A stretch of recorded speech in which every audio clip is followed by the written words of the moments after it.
bullpen make them the team to beat in the major leagues. The Athletics want to finish the homestand strong, and a win against the tough Astros team before they go east would be a nice way to leave the Coliseum. Final game of the series, A's, Astros, next.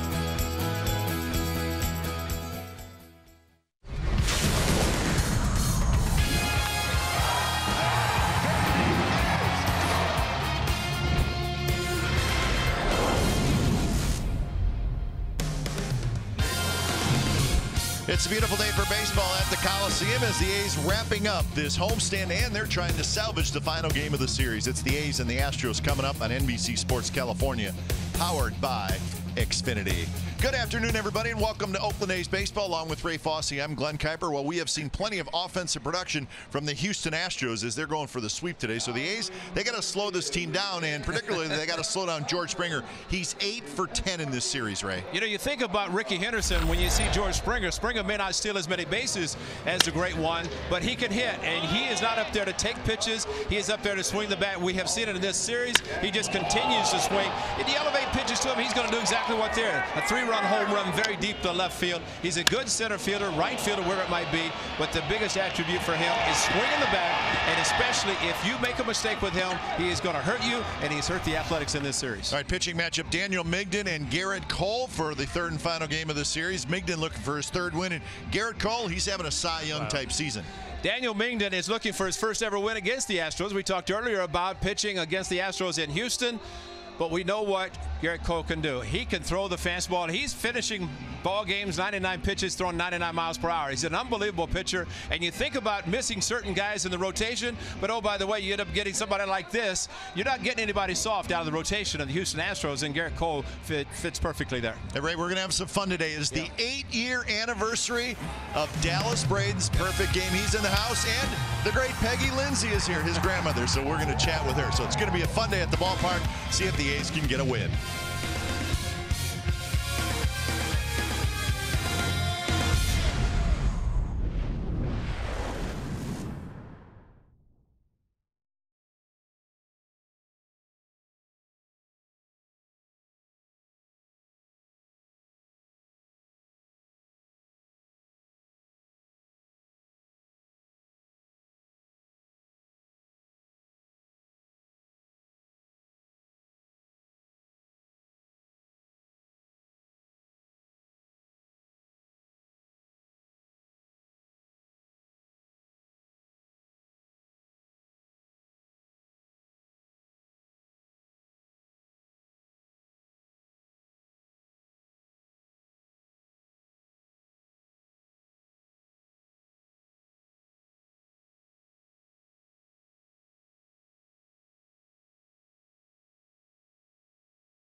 By Toyota. designed for the grind that comes through every time. See your local Toyota dealer today. Toyota, let's go places. And by Jack in the Box. Try the new Cholula Buttery Jack, part of the Buttery Jack family. Only at Jack in the Box. Here comes Daniel Migden and the Athletics with the gold tops on this afternoon, white pants.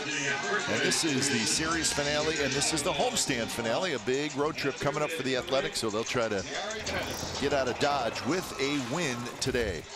Game time weather is brought to you by the Santa Cruz Beach Boardwalk. The Beach Boardwalk is open, 65 degrees and a little bit breezy, but all in all, a very nice day at the ballpark.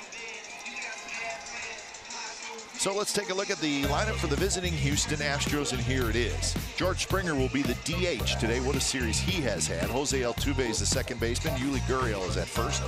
Alex Bregman at third. Marwin Gonzalez is going to play shortstop today. Carlos Correa will get the afternoon off. Then it's Reddick in right. Stassi is your catcher. Derek Fisher, the young left-handed hitters in left field, and Jake Marisnick will play center field at bat night. And well documented about Daniel Migden needing to pitch deep in a ball game, 2 1/3 against the Astros. That's not what you're looking for. That was it in Houston, and trying to get through the first inning, gave up 3 runs, and it was all downhill after that. But Daniel Migden is a good pitcher, trying to get his record back to 500 and beat his former team for the first time in his career. Joyce Canapiscotti in the outfield for the A's. Chapman, Simeon, Lowry, and Olson on the infield, and Jonathan Lucroy is the catcher. So we're set for baseball. As Migden faces George Springer, the designated hitter. And the first pitch is in for a strike. Monday night, it was a 16-2 win for Houston. Last night, the Astros won 4-2.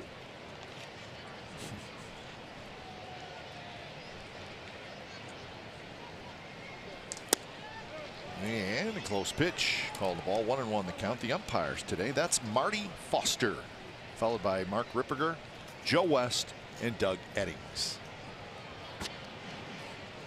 It's always great to see Joe every day. He just seems so happy every day that he's out here. He's a good man. Big swing by Springer, fouls it straight back. Dallas Braden is hooked up. He's ready to roll downstairs. Dallas, I just want to again congratulate you on what happened 8 years ago today. This is going to be a fun day for you. Thanks, guys. Yeah, it's pretty special. It was really awesome to have my grandmother down here, my wife, my baby girl out here for the first time. So that's near and dear to my heart already. All right, so we're going to make this a special Dallas Braden day. How about that? I think it's an Oakland A's day. All right, that's fine. But we saw Peggy Lindsay throw out the first pitch. She's a lefty. She is a lefty. And I thought the pitch caught the outside corner. It did. It got a little bit. She knows about executing pitchers' pitches. That's kind of where I got it from. She's not one to give in at any point in time. She's going to make you hit her pitch, and that's kind of what I grew up learning. I'm going to hit her pitch every time.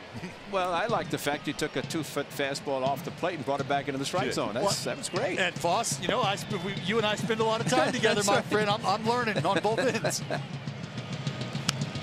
one fouled straight back. Your wife Meg is here. You said your daughter Kinsley Joe. That's right. 8 months old, right? Yes, eight months old. See what this is on the corner. I think it catches a little bit of the black. Well, it does. And remember we talked about at the beginning of the year, arm side run, and that's what she's featuring. Well, that's great to see her. She looks great. I bet she does the dough of the batter in her left hand, so it may be a little bit weak from making those eclairs we're still waiting for. So. Oh man. 1-2 to Springer. That one's rolled toward third, where Chapman grabs it. His throw a little bit low, but Olson digs it out. Well, Matt Chapman getting rid of the ball quickly simply because Springer can run fast, and that's something rarely you see with Chapman because of his arm strength, but that time probably the quickest release we've ever seen from him. Now watch, he just basically catches and throws and hardly took any time. Maybe he didn't even have a great grip on the ball. Nice pick by Olson at first base. Expo brought to you by Cache Creek Casino Resort. Here's Jose Altuve. Hey, what a surprise. He takes a big rip at the first pitch. Yeah, and surprisingly Springer did not, but to the point on the bases, we saw last night what Altuve was able to do on the base pass, stealing multiple times in a row. That's just what speed can do to you, to the point of Chapman getting the ball fielding it cleanly, making that strong initial throw early. Speed, you just can't teach it. Altuve loops one toward right, and that's going to fall for a hit. Jose Altuve trying for two. Piscotty's throw is offline, and Altuve with a hustle double here in the very first inning. Well, Jose Altuve out of the box, extremely aggressive. He knew it was weak contact off the cut. You can see just flares it out there, just sort of flings the hands. Beat out front, but out of the box, guys, it was two on the brain for Jose Altuve. This is what makes him so special. Very aggressive. You see him sliding to the outfield portion of second base right out of the box. It's not a second thought for Altuve. He's going two. Right now, he hits the dirt, and again, the slide to the outfield portion of the bag helps him. So Altuve picks up his fourth hit in this series. Here's Gurriel, who takes a strike. Yuli Gurriel hitting in the third spot. Correa again getting the afternoon off. Well, the important thing, just like Dallas said, out of the box, if Altuve is not thinking two out of the box, he's never going to get to second base. And the Hall of Famer Paul Molitor always said, I hit a single, but I'm always thinking two. And that's what good base runners do. Base stealers, yes, but base runners as important as guys who can steal a bag. More action for Chapman. He's got it.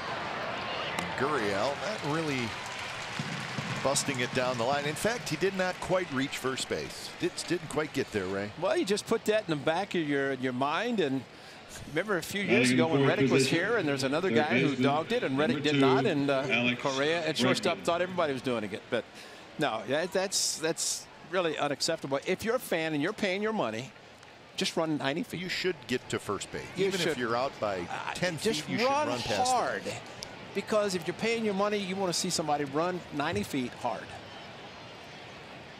So here's Bregman hitting in the cleanup spot. He's 3 for 9 in this series. He homered last night. He's got 3 RBIs.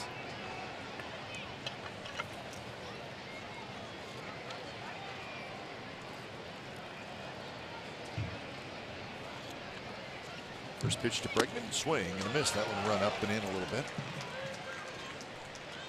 Well, today any 95-mile-per-hour fastball is our fast pitch, brought to you by Xfinity, the fastest Wi-Fi at home and on the go. Cap, when the A's had the young man named Yoenis Cespedes. He was pretty good. He was very good. Something we learned about his stardom in Cuba that I was, well, to be honest, I was critical, just like when he didn't run out a ball and was thrown out at second and the ball to the sun. Then found out later that in Cuba, because such a hero that he was, and maybe Gurriel the same way, that if he had a pop-up, he'd just go to the dugout. Yes, that's right. We did do that, which was, I mean, it's a little surprising. Yeah, well, very. But then he comes here, culturally, totally different, because you expect somebody to run hard, but yet, ground ball, routine, head to the dugout. Figure don't want to spend any extra energy trying to hustle, but this is different here. But I think Cespedes also, I don't know if somebody ever said anything to him, but he did change his game a little bit. Ariel Prieto said it to him. He was his interpreter, and he told him, he said, here, this is the way the game's played. And he did make changes and became a superstar that he is. Inside to Bregman. This was Bregman's home run last night. He went to right field. And as a result, maybe today they're pitching him inside, not giving him a chance to take the fastball outside and hit it to right field.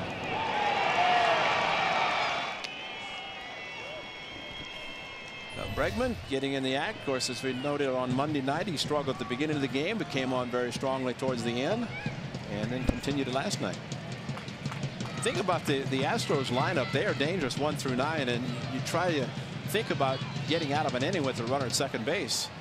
And you get a couple of guys out, and you think, oh, we've got to take a breath of fresh air, but not the case, because these guys can play, and they can all contribute. Getting over 350 runners in scoring position, that says a lot.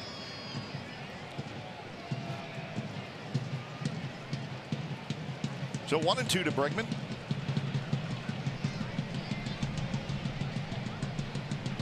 Altuve runs. The ball's rolled to Chapman, who knocks it down. It's a fair ball. His throw to first is wide. So Bregman is aboard, and there was a lot going on right around the bag at third. You got Altuve on the move from second to third. Gets a nice break, but now you've got Chapman who understands, I've got to knock this down. This is going to be a fair ball. So Chapman trying to get around this ball in an effort to corral it and also give himself an angle. Sorry. That's unbelievable. I'm sorry, Dallas. We just heard E5, and I'm going, what are you talking about? Yeah, no, that's... What are you talking about? Wow. Oh, he made it there because he was going to cover third. That's why. Just give me a break. Wow. Yeah, that's not no, that Foss, you're absolutely right. I was thinking the same thing when I saw it popped up. I just had to finish my thought. I'm beside myself down here. Yeah, that's unheard of. So here's Marwin Gonzalez. I'm not going to write it in. I'm not either. And even if it doesn't get changed, it's just out of protest. Well, I was sitting with a couple of official scores, one who's actually made the call, but there was a scoring change when Machado was given an error with Chris Davis at first, a short ball that Davis couldn't handle. That was changed to an E3. Okay. On the appeal by Mr. Machado.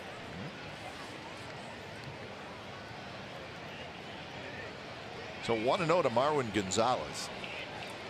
Captain, your point very well taken in this series that Gonzalez can play everywhere. Yeah. And today gives Correa a day off playing shortstop, and what a great asset to have, not only defensively, but he can swing the bat as well. Well, and we've said this before.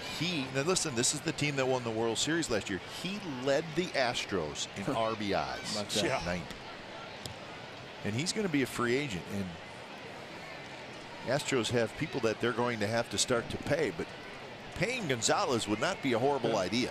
Well, and you think about this situation right now, what we've seen in the series alone, how many times he's come through in this situation with 2 outs, driving in a run. Mingden trying to prevent that now. Runner goes. The ball's bounced to Olsen, who backhands, spins around, steps on the bag, side, retired. So a couple of runners stranded for the Astros. Here come the A's in the bottom of the first.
Got straight. And the A's don't have an error.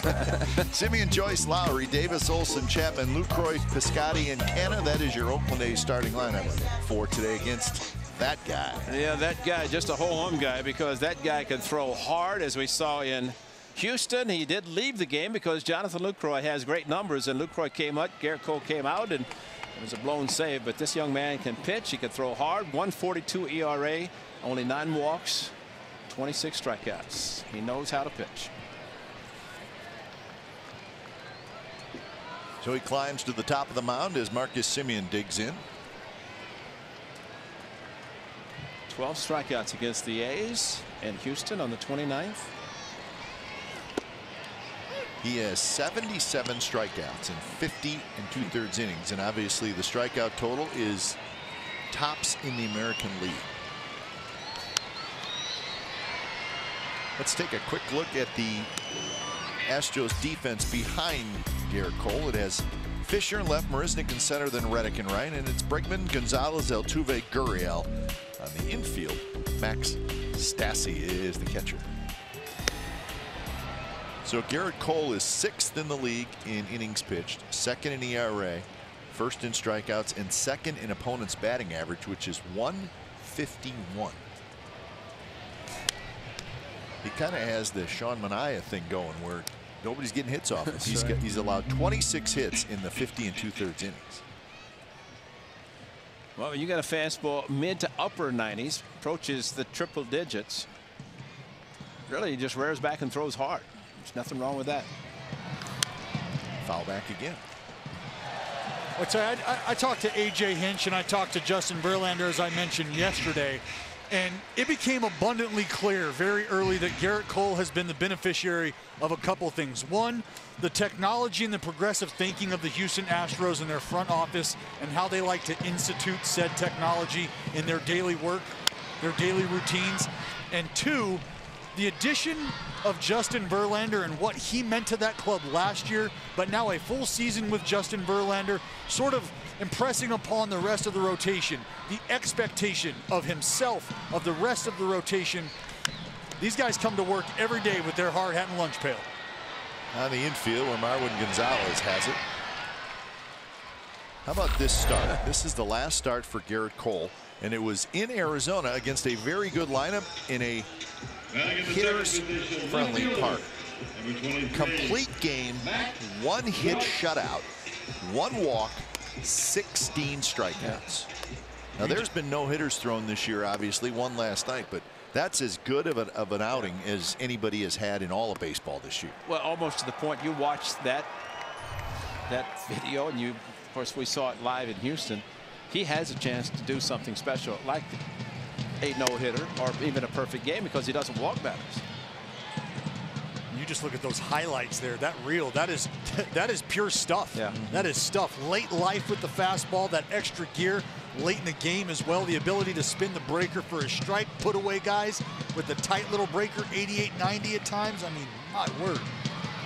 And Dallas, I wanted to ask you this. You as a former pitcher, you mentioned Verlander's name. Verlander, listen, we've seen him do tough things to the A's in the postseason, and it's still frustrating to think about. Yeah. But the thing with Verlander, and Cole now has it, is presence on the mound. When he walks out to the mound or walks off the mound, he leaves no doubt who is in charge, whether he gave up 6 runs or whether he's thrown a shutout. I think that's a big deal. And I think that's what Garrett Cole is starting to have, presence on the mound where he's standing out there going, I am the man. And I think that's exactly the way Verlander's been since the first day of his career. Well, it's so funny you say that, Kite, because that is the exact conversation that AJ Hinch and I started to get into, because I asked him, because I have a feel for how important it is to have a horse come over and make the impression that Verlander did. Sure, Keuchel's already there and has done some amazing things before JV even showed up into town. But you bring a guy like Verlander, a horse like Verlander, with the expectation he has of himself, and that starts to rub off on guys like Garrett Cole, who has had this ace mentality, just hasn't had the production to go along with it. Well, this is what happens when everything starts to come together. Fouled straight back. And the Astros acquired Justin Verlander, and it was right at the, I mean, it was within seconds. But the thing that A.J. Hinch said after the fact, after he had shown up, he said that just seeing him on the bench is something that he brought to the ball club, because other guys, he said, at times would just leave, go upstairs, do whatever. But when Verlander stayed on the bench, everybody else stayed there, figuring that here's the leader and they're going to follow him. Matter of fact, the guy said, hey, the massage about the 4th inning, he said, what are you talking about? I'm not going to do the massage in the 4th inning. I'm going to watch and support my guys on the bench. Yep, that's a great story. And that's why he is the leader that he is on this ball club. He's there. There's McCullers sitting next to him.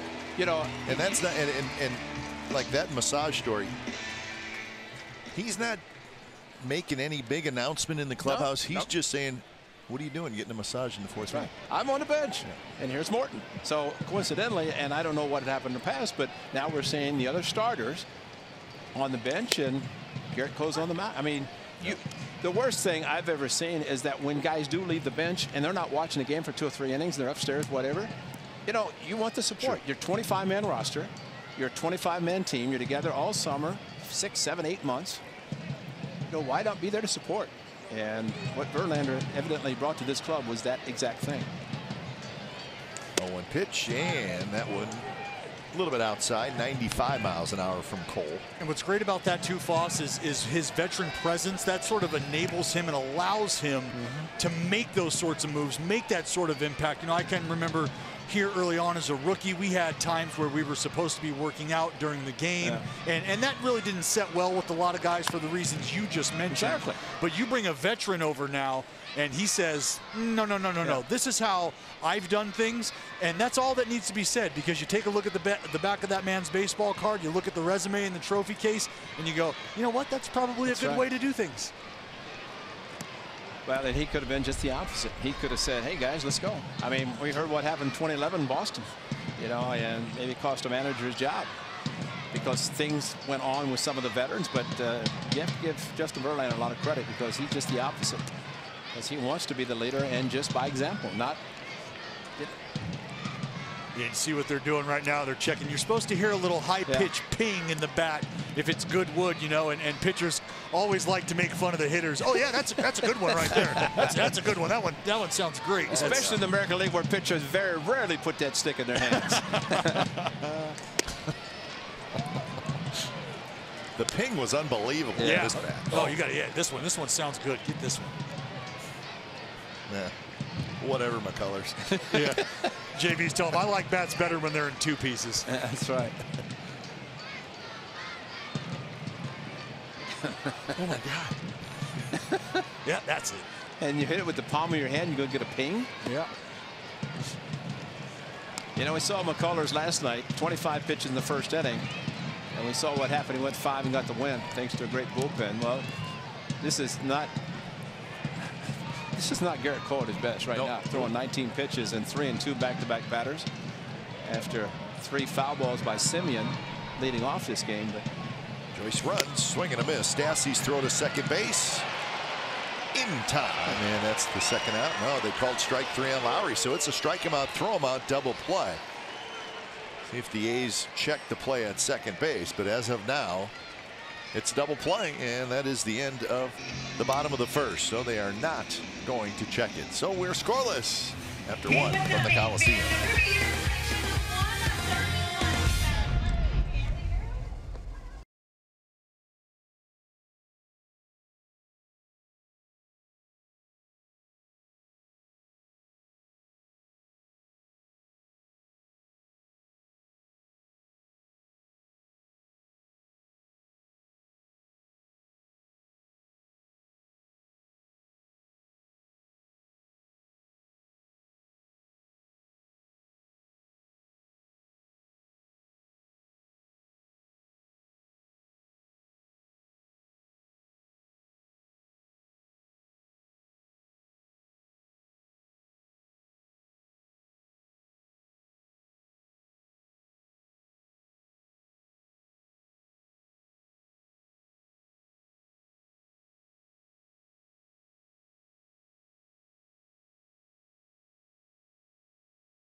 It'd be Reddick, Stassi, and Fisher against Migden. A couple of hits for the Astros in the first, but Migden was able to work out of the jam.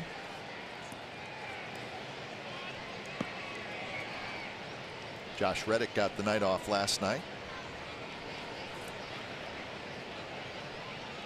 facing his good friend, Daniel Mingda today. Remember when all the players came up and Josh Reddick was here and he, hey, come on, stay at my house. You know, so that's right. He made a lot of friends.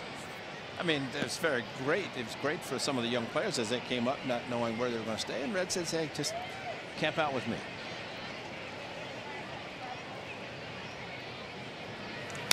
Reddick had a good swing there, fouls it straight back to the screen.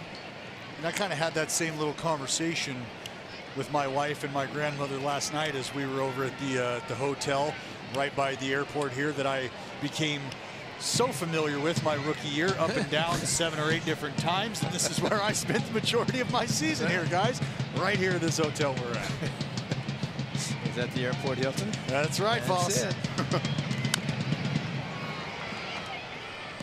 So the count remains 1-2. There's a gentleman there by the name of Chad Walsh, who's I'm sure has seen everybody come through. Yep. He's a good man. But you know, when Reddick was traded to the Dodgers, there were a lot of disappointed players on the A's for a number of reasons, mainly because they didn't have a place to stay. Oh, me, I had to find a place to stay. And that's a swing and a miss. So first strikeout for Daniel Migden. And now introducing at NBC Sports California A's telecast, her debut, Cara Savoy. Cara, welcome aboard. Thanks, Glenn. It's great to be here. I'm great. I guess I'm always here, but it's great to be on your broadcast. You know what, Ray and I were just talking. You're so popular here at the stadium that you're just gonna go by your first name, kind of like Madonna, Cher, Cara. Cara, okay. that works. That works. We just have to work on fans getting it right. Cara. I know. Well, we're glad to have you. Thank you. I'm excited to be here. This is a lot of fun. Entering my 10th season with the A's. It's hard to believe that it's been that many, but it's been a wild ride. Highs, lows. So you're going to be with us for, I'm not sure the exact amount of games. 15, 16 games. And you'll be doing the same type of stuff, right? You're going to be checking in with the fans. Exactly. Checking in with the fans, talking about some of the initiatives on the A's side. Today, in a little bit, we're going to be talking to Catherine Aker, the director or vice president of communications and community, you know, hearing about some of her programs. So a little bit of everything, similar to what I do in stadium. All right, good. Well, welcome aboard, and we're thrilled to have you. And you're going to do a great job. Happy to be here. Thanks so much, guys. All right, Cara Savoy. And again, she's going to be with us for around 15 games this year. She's as well known as anybody around this ballpark, so no doubt. Max Stassi hits it hard. Chapman grabs it, and that's the second out. I see a catcher runs and Chapman has a sandwich. Yeah. No respect. Huh? Max Stassi has done a very good job in the city. He's got a lot of family and friends here today and throughout this series. Derek Fisher. That's right, a native of what we call around here, Foss, the dirty 530, the 530. So it's worse than the 209? I mean, if you're asking the 209 guy, yeah it is. But that's right. Me and Max Stassi, actually former alumni of the Yuba Sutter Gold Sox, a semi-pro team out in Yuba. Well, Stassi, Max said as soon as the fan interfered with him in Houston, you sent him a nice little text. I want to be part of the 209. It sounds like a good group.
Placed on the disabled list, his elbow barking a little bit, and Dustin Fowler was called up, and there he is. So it's great to see Dustin Fowler.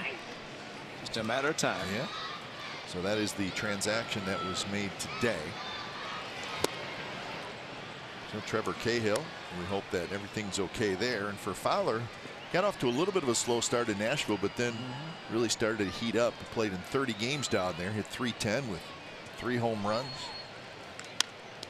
7 doubles, 3 triples, 8 steals. So he was playing very well down there. So who knows? Maybe he never sees Nashville again. Wouldn't that be a good thing? I'd say it's a pretty good chance. I was just thinking, Cap, he may make his Oakland debut in the team that traded him in New York. It's very possible. And against the guy who you traded for. That's right. And you know the thing about that too, whenever he does go to the plate for the first time, he will no longer be remembered as Moonlight Graham. No, because he's going to get an at bat. Yeah, he's going to get an at bat. He never got one in Chicago when he was with the Yankees, and it says a lot about Dustin Fowler. The A's would trade for him, knowing that he could not play last year. And we should also update you on Stephen Piscotty, who is in the lineup today. After the game, he is going to go on the bereavement list, and he will not be with the A's in New York, and I don't believe he's going to be with the A's in Boston either. It sounds like his mother's funeral is going to be on Monday, so the A's will be without Piscotty for what looks like the first 2 stops on the road trip. So they will have to add a player with Piscotty again going on the bereavement list, which will be after this game today. And the businessman in the A's organization right now is one Mickey Morbido, because Mickey making all the moves, getting all the travel arrangements, and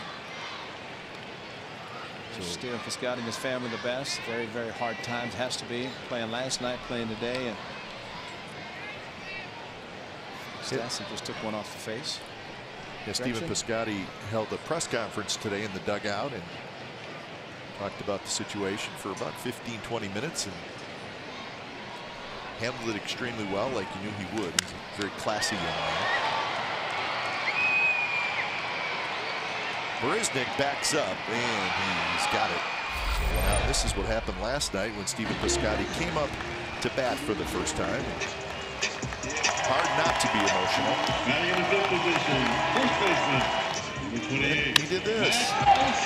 And the best part of it all, his father was here at the game, and Cara interviewed him soon after that base hit and up on the big scoreboard, and he said, "Hey, nice hit, Stephen." And Stephen waved to him on the scoreboard. So tough times for the Piscotty family, and we certainly wish him well. So Olsen is retired, and that's the second out.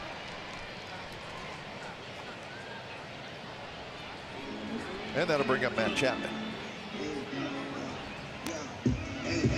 Batting 6th, third baseman, number 26, Matt Chapman.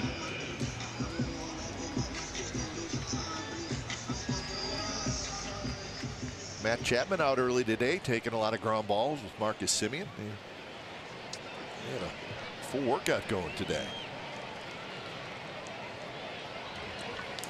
Yeah, usually in batting practice on a day game after a night game, but something I noticed about the Astros, which I was curious, talking to Dave Hudgens, the hitting coach, that they do not have their infielders taking ground balls while batting practice, or by even taking batting practice. And I said, why don't you do that? Because they always start their BP with the infielders taking ground balls. And he said, we do not want balls flying all over the place and taking a chance somebody get hit, which you don't think about it as guys are taking the ground balls. And that's why fans are, why don't teams take infield practice anymore, which is always great.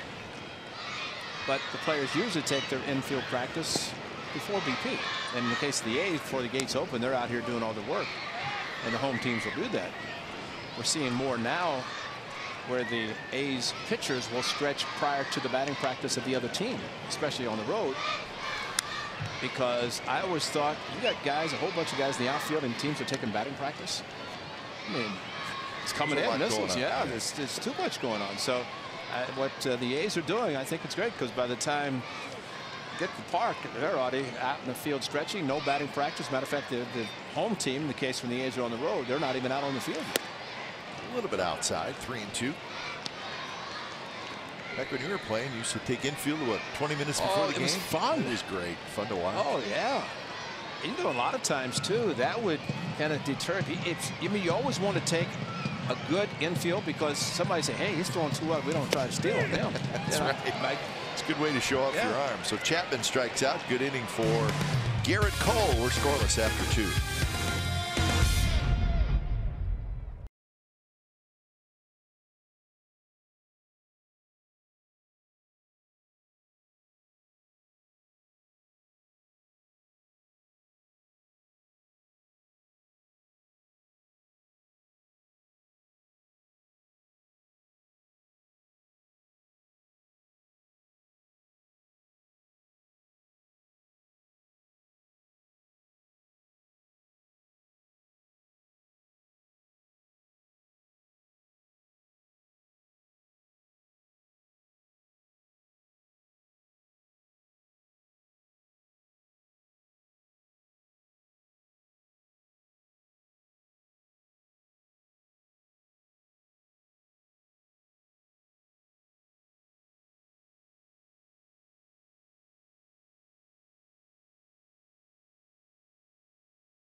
For heroes, because no matter where you serve or when you serve, we stand ready to serve all military families. Top of the third, Marisnik, Springer, and Altuve against Daniel Migden. No score between the A's and the Astros. First pitch to Jake Marisnik is outside. Dallas Braden, you have a very special guest with you downstairs. I do. I have my grandmother. Her name to me is Gran, but this is Peggy Lindsay for the folks who don't have the opportunity to spend every day with her. Peggy, how are you? I'm good, thank you. Hey, you know what? Yeah. Peggy was here when Dallas pitched. She was always here, and then Dallas stopped pitching, and we never saw her. And now that he's back with us, why are the she's eclairs? We thought you would just come and see us once in a while. Well, I'm sorry, guys. I'm sorry I didn't bring the eclairs. That's well, you can at least come by and say hello. Yeah. But you better bring the eclairs. All right. Next time. I promise. We haven't eaten anything all day. That's just right. waiting for those. You spoiled us. You know what kind of trouble you've gotten me into by not bringing these eclairs? I'm really sorry. No, I mean. But it's kind of hard to get on a plane with eclairs. No, it's not. No, it's not. You can get through the TSA. I mean, that's not a problem. Just say they're for my friends. Oh, okay. I'll do that next time. No excuses accepted. I mean, you just, anyway, you did a great job throwing. You threw a perfect strike. So congratulations on that left-handed strike. A little sinker away. Thank you. Thank you. That's where I learned it from, guys. That's right. I told you. Marisnik pops it up. Right side. It'll be Olsen. Looking up into the sunshine. So, Peggy, we like to go back 8 years ago today. Do you still think about this day once in a while? Yes, and Number 4. Every time I watch it, I get just as excited as I did that day. Yeah. Well, so do we. You know, I'd like to really know how you were able to get down on the field because all the security. Did you? I mean, I climbed on top of the dugout. Yeah, we saw that, but I mean, did you just take charge? Yeah. Dallas. Well, that hug was worldwide, so that was worth every bit of you. I'm sure you probably had injuries that we didn't even know about. No, I just wanted to get down there and hug him. I was so proud of him. Well, we all were a special time. Yeah, very special. I couldn't believe it. Thinking, what is she's 70 years old up on the get her off the dugout. Who got her up there? She did. I did, yeah. Yeah, this was special day, Mother's Day, and Yeah. that was great. That was great. Very special day for us. It's always great to look at that last shot for Dallas making that final pitch and that hug, because now we look at him and say, who is this guy?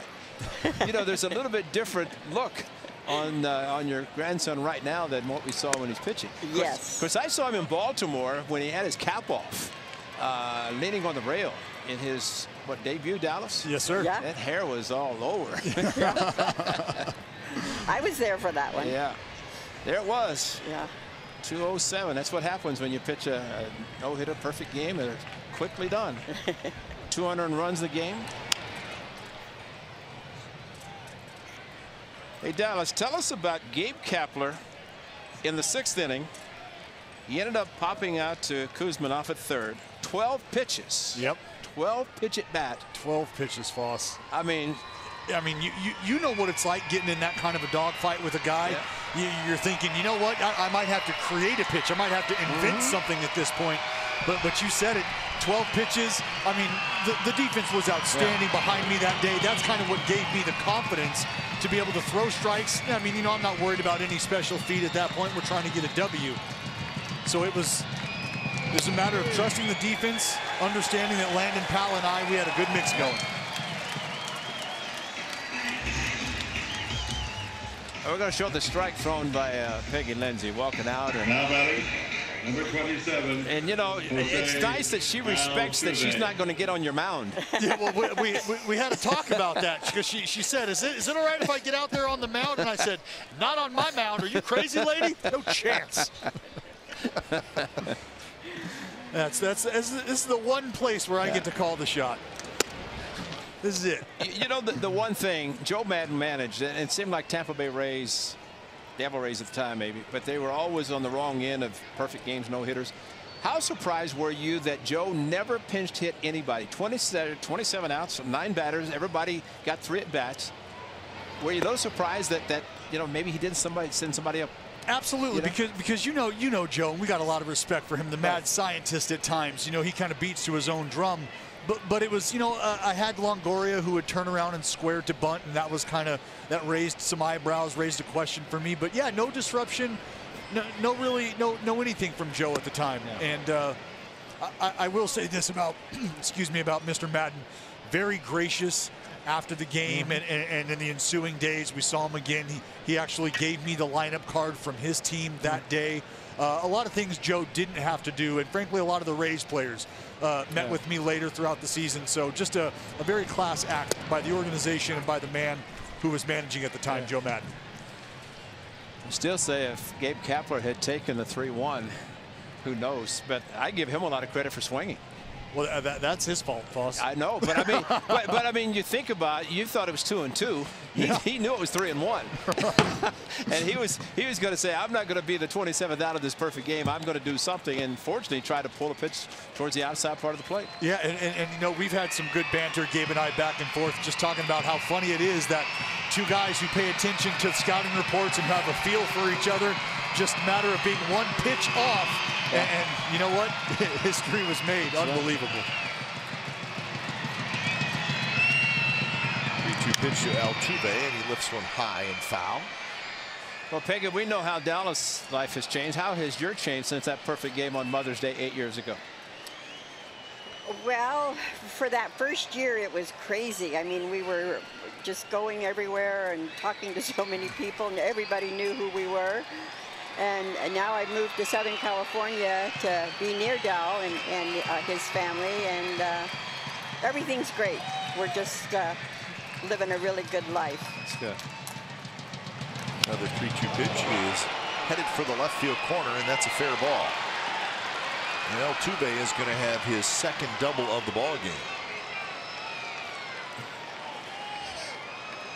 That might have been in cases I'm not going to walk you and let you try to steal second. I just let you put the ball in play, which you did, and hit a double. So 5th hit in the series for Altuve. Just right over the top 4 seam. Unfortunately for Mingdon, it was belt high, but he's always aggressive. Altuve is never one not to swing a pitch. You know, it's almost, that's how you pitch a guy, right down the middle of the plate, because he's such a very good bad ball hitter.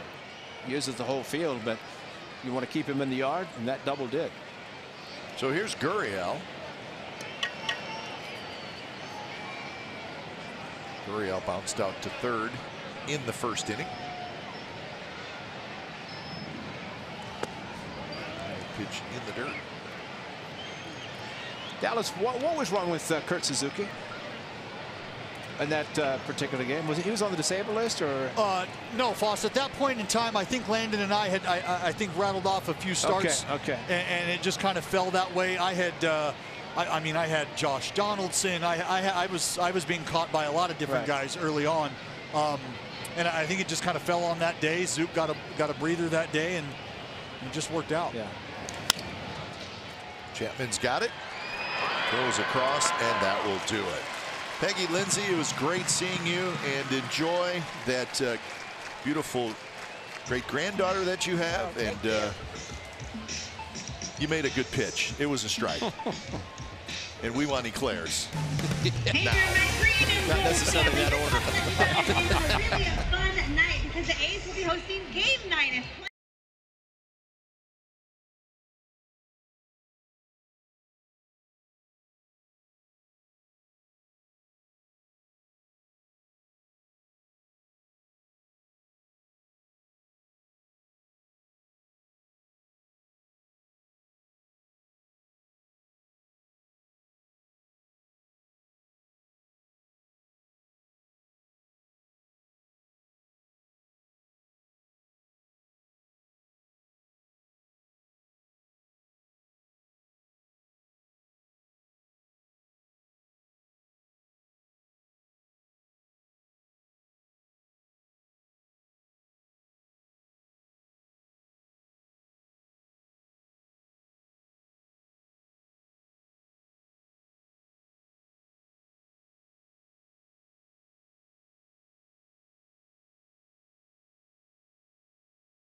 Bottom third of their order. Everything but no onions. Everything but no onions. I want everything. Put everything on it. No onions. Okay, thank you so much. How about you? I'm going to have... I like that guy. Serves up a good hot dog. That's right. He's charismatic. He's so busy. He sits down at times and just says, "Come to me." Yeah, what do they call it? His presentation is good. That's right. It's good. Yep. Well, it was Jonathan Lucroy who forced, or at least the decision was made in Houston. With the runner at second base, Lucroy already had a couple of hits, and he has very good numbers against Garrett Cole. Of course, they face each other a lot as you speak. There are the numbers: 7 ribbies, couple of doubles. 429 with a batting average, so A.J. Hinch did not waste any time, and Will Harris gave up the base hit. A rare blown save for the Astros bullpen. And a 1-2 pitch, fastball at 96 miles an hour, and that is strikeout number 3. Fans, unleash your inner child for Oakland A's game night at Plank in Jack London Square. That's downtown Jack London Square. All proceeds going to the Oakland A's Community Fund. You have unlimited games, drinks, and food that are all included in your $100 entry fee. You must be 21 or over. Thursday, May the 24th is the date. The time, 5:30 to 8:30 p.m. You can go to athletics.com/game night for all the information and tickets. Should be a lot of fun at game night at Plank, which is a very nice place in Jack London Square. First pitch to Piscotty is outside from Cole. Piscotty at 246, couple of home runs, 13 runs batted in. He was 1 for 3 last night. fouls that one at the plate. Well, one thing was it David Cohn or David Wells threw the perfect game on the day that Yogi Berra caught the ceremonial first pitch from Don Larson, the only perfect game in the World Series. And on that day in Yankee Stadium, it was one of those two. Cohn. Yeah, that pitched the perfect game. We couldn't believe it. Belted to center. But Marisnik's back, still going back, ball carrying a little bit today. There is a little breeze today as well. Well, it's daytime baseball. Steve Piscotty knows it well, having watched a lot of baseball games here. Flags rolling out in the view quarter and right field. Center field with the 4 World Championship flags. Number 20, Dead center with the tarps back up on Mount Davis. The retired numbers back up there as well. And there's the flags in the view quarter and right field blowing out briskly. Kind of reminds me, Cap, and I know you spent time at Municipal Stadium, the stake on the lake. You see the wind come in from the lake and swirl around. Head back out. Only down the lines, though. Hey, when was it blowing out? We probably hit the home run. It was no, it was blast. blowing in from right field. Yeah, it was a blast, man. He just it was a pretty strong wind blowing in from right field. And really like an off-speed knuckleball from Steve Stone. Yeah, so yeah. And Steve Stone kept his job. You had to supply your own power. Kept his job. They didn't release him. No. He won a Cy Young after that. Well, we love to see Stoney every time just to show it. Yeah. Yeah. Bring your brother's bobblehead and say, bobblehead, watch it go. Stoney, you sign this for me? Canna swings and misses. 44 pitches for Garrett Cole. His last 3 starts, he's thrown 109, 100, and 114.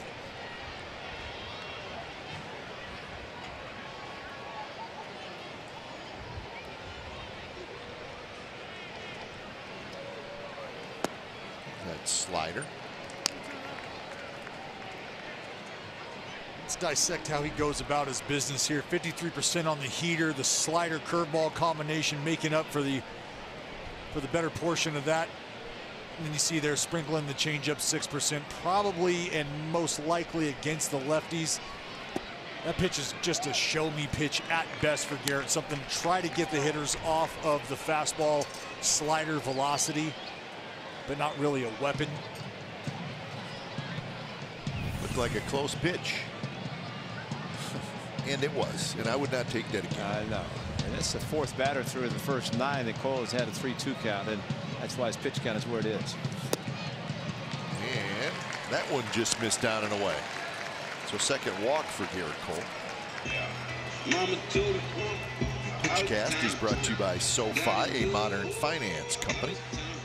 Number 10, Marcus. Here's an interesting note. Fastball out of the zone whiff percentage. So it's basically guys swinging at fastballs that are not strikes. And look at the difference. Almost doubled from last year to this year. And I would venture to say a lot of those fastballs probably belt high or above. As they elevated. Yeah, and power hitters just can't catch up to them. A lot of times that will happen. We think about the outrageous strikeout number for Garrett Cole right now, and you think about his mix, breaking ball, curveball mix with the fastball. So the chase rate on the heater up and out of the zone, breaking ball, back it up to change the eye level, down and out of the zone. That's a great recipe for strikeouts, and that's why Garrett Cole has pitched the way he has thus far. But if you're getting all this work done with your fastball, that's a big deal. But you know what I think too happens, Skype, because with all the numbers that are out there, you'll go into a meeting and say this guy throws 94 to 99 with a fastball. So as a hitter, you're saying I have to gear it up a little bit extra. Sure. When you do that, it changes your whole swing process to the point that you may open up too much, take your eyes off the ball. And if it's an elevated fastball, you're just going to swing and miss. I was going to say, you're done if it's anything off speed. Oh, yeah. If you're doing that. Right. And you still probably won't hit a fastball that's up. Right. And well, just like Altuve, he hits a double and a 3-2 fastball. But Mengden didn't walk him. He said, here, challenge. Well, this guy would challenge you at 95 to 100. And a lot of pitchers just don't have that type of fastball. 1-2 pitch, and that's a swing and a miss. Ball sat on the inside corner. Marcus strikes out. So side retired for the A's. Beautiful look at Jack London Square on a beautiful day in the East Bay.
SportsCalifornia.com and the NBC Sports app. It's presented by your NorCal Honda dealers. Top of the fourth inning. Garrett Cole, Daniel Migden locked up, 0-0 game. Bregman, Gonzalez, and Reddick. Curve called a strike. Bregman hit that ground ball that Chapman could not handle right around the bag at third. It was originally ruled an error and then changed to a hit. Did not have to use the wideout either. Just did not score, do anything until change of the official score. Yeah, you didn't even have to go down there. Yeah. See, Foss, he's learning to, you don't give in. You don't give in. Make him hit your pitch. Dallas, there's nothing better than a Ray Fosse conversation with the official score. It's one of our highlights. I would love to be a fly on the wall. I could probably go to bed with stories of that. Well, one thing that we all realize, this is not an easy game. Oh. And some of the things these players do is just unbelievable. So Bregman strikes out, and let's check in with Kara. Hey guys, obviously the anniversary of the perfect game. We have a lot of fans who came out today just to celebrate that anniversary. I'm here with two in the right field bleachers that were here 8 years ago today. This is Brian Alaningas. He, in fact, brought his mother because it was Mother's Day. Take us through that morning. You went to brunch, came to just what you thought was going to be an ordinary game, right? Just thought it was going to be an ordinary game. It was, it was a nice day. We sat in the shade, just like Mom would wanted us to do. And I was going to go for a walk around the 6th inning. And I look up at the scoreboard. I thought it was just a no-hitter. So I'm like, oh, cool. My mom reaches for my leg, and she's like, you're not going anywhere. Superstitious mama. I'm like, why not? Well, look up at the scoreboard and tell me later, or tell me after the game. And it took me a while to realize, and well, it was a perfect game, and we were both crying like babies afterwards. And she said it was the greatest Mother's Day we've ever had. And to this day, for the last 8 years now, every time we go on Mother's Day for brunch, we try to recreate that morning. We go to church in the morning, we'd go to Buttercup and be seated at 9:31 in the morning. That's like just like May 9th, 2010. And that is a wonderful tradition. And some people do fall into that camp where you don't want to speak it, you don't want to move, you can't get up to go to the restroom. And then other people are like, let's put it out in the universe and just talk about it. But I know you're pretty superstitious over here. This is Jennifer LaMarche from Fremont. She was also here on the left field bleachers. And you too did not move a muscle during those 9 innings. Well, we did get up and walk a couple of times just because of nerves. And honestly, I didn't even realize it was a perfect game. I thought it was a no-hitter the whole time. But we were following the superstitions where we weren't changing or taking off any layers of our clothes because we got here in the morning and it was cold. So we had like probably 2 long sleeve shirts and hoodies and sweatpants and high socks. And, by the end of the game, we're like sweating, but it didn't even really matter. And plus all that adrenaline coursing through your veins.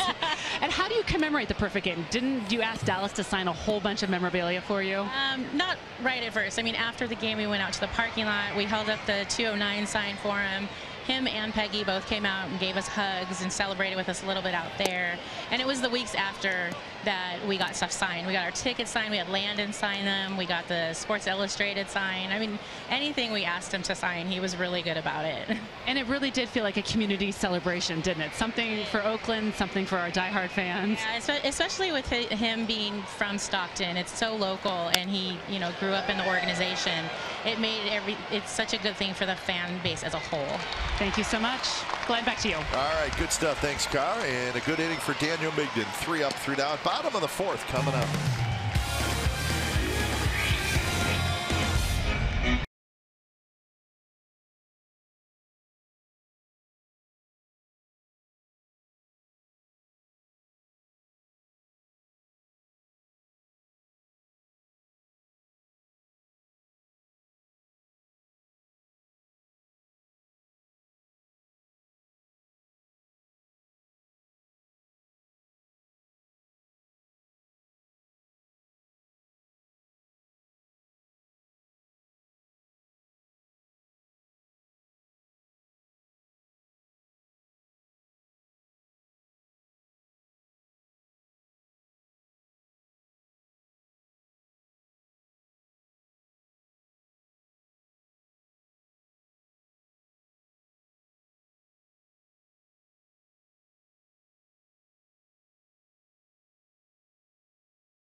Brought to you by the Chrysler Pacifica Hybrid, America's first hybrid minivan.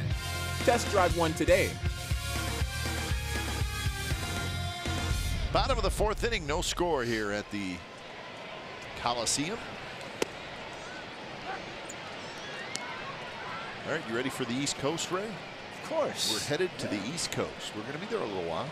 3 games at Yankee Stadium, 3 games at Fenway, and then next weekend a 4-game series in Toronto. So it'll be a 10-game road trip.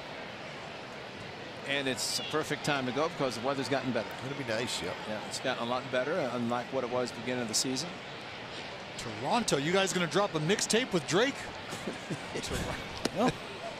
It's a fair question, but the answer is no. Oh.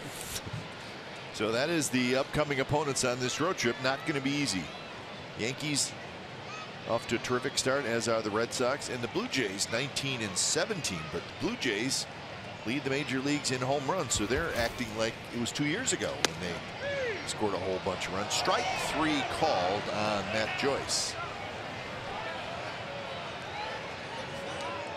Yeah, Matt Joyce is not gonna go quietly here, and he's got some words here, and rightfully so. Look, it's the arm side run that really took care of this, but this ball is up. This ball is up out of the zone, starts in, obviously a pitch that Matt's not going to be able to handle or get to, but rightfully so. He's telling that ball's up. Ball's in, ball's up, comes back over the plate, but he had no shot. So 1 out for Lowry. And guys, just touching on that road trip between New York and Boston and Toronto. Those are 3 decent pitching staffs that are going to test this offense. New York, the run they're on right now. CC Sabathia, Severino, Sonny Gray and company, Tanaka, those guys have been outstanding during this 17-game stretch. I think they're on 18-game win streak. Yeah, it's one of those where you start thinking, well, 6-4, thrilled. 7-3. 7-3, ecstatic. Gray says 7-3. Do you know what I think happens in a lot of cases? They take the A's for granted. Oh yeah. I mean, you think about the power numbers, the pitching staff, the money they spend. They said the Oakland days are coming in, and sometimes that just is enough that maybe things go right one way and not the other way. Reddick backs up and over a little bit, and he's got it. So 2 outs here in the bottom of the 4th inning. Now batting designated hitter. Or is it the great late Vince Lombardi? Your Green Bay Packers said on any given Sunday, basically anything can happen, and that's the game of baseball. On any day, anything can happen. Red Sox and the Yankees will play game 2 of their 3-game series tonight. So they will be playing tomorrow night in New York. We will be there tomorrow. Grounded in the hole. Gonzalez, his throw is wide, and Chris Davis will be aboard. Nice play by Marlon Gonzalez, but his throw is wide at first.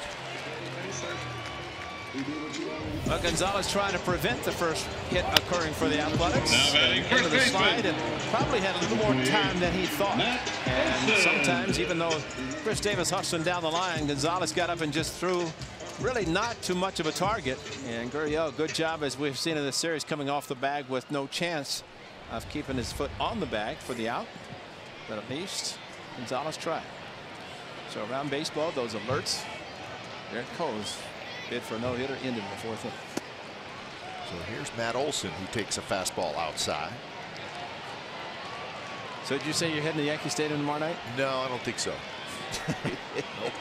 What a shot. I thought maybe you'd be out in the roll call or, you know, Judge's Chamber. Judge's Chamber? I'm going to pass. I'll go there to watch the A's play. How about that? That's a great idea. It is a good series, though. Yankees won last night 3-2.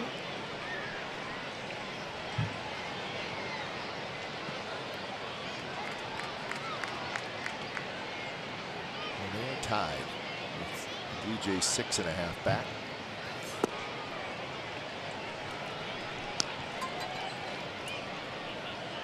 Indians lead the Central by a half a game over Minnesota, but the Indians are not playing well. In fact, the Indians have lost 4 in a row. The Twins have won 5 in a row, and it's now 1 because the Indians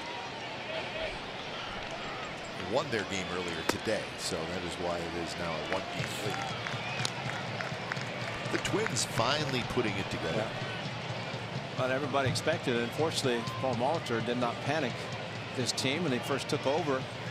They were struggling right out of the gate. He had a huge meeting, and they started playing great baseball. Brett Strom, excellent pitching coach for the Houston Astros. Good fastball there from Cole. Astros with a half-game lead over the Angels in the West.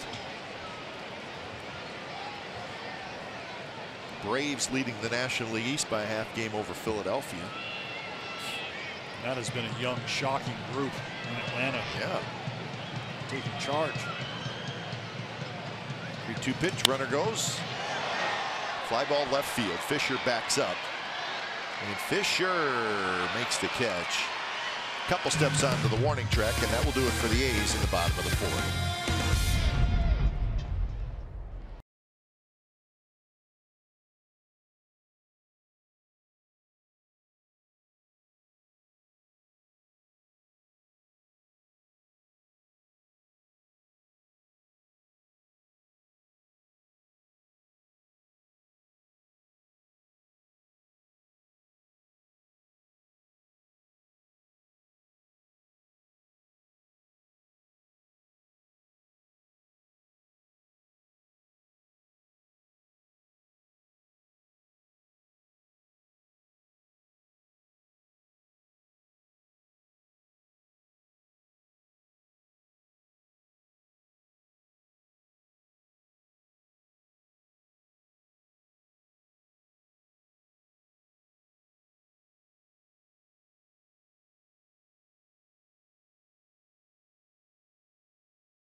Catch every moment this season. You can get A's home screen icons and features such as the MLB TV Game of the Day, pitch tracking, in-game highlights, live radio broadcast stats, news, and much, much more. Download MLB at Bat today.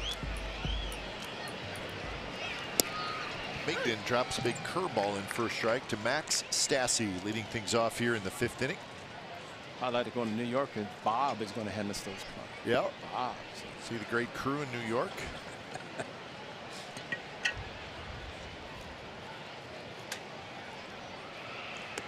Just missed inside.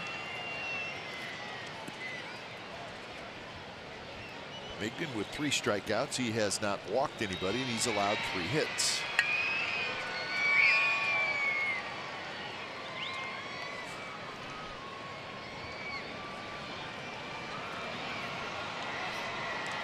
Stassi fouls it back. The Angels are playing right now. They're leading the Rockies 4-0 in the bottom of the 5th inning at Coors Field. Oh, keep an eye on that one. Check out the whiff percentage. First time through the lineup, and then the second time through the lineup. Huh. What's your explanation for that, Dallas? I think it could be deception in terms of how he is sequencing, essentially. Which is, you could say, probably say that for most any pitcher then, right? Sure. It's a matter of how you're arriving into those counts where you're able to start getting the swing and misses. Maybe guys aggressive early on the first pitch, looking for a fastball, get an off-speed pitch, you catch them out front. Being able to put guys away with 2 strikes, expand the zone because you've been in the zone. Early the first AB, early the second AB.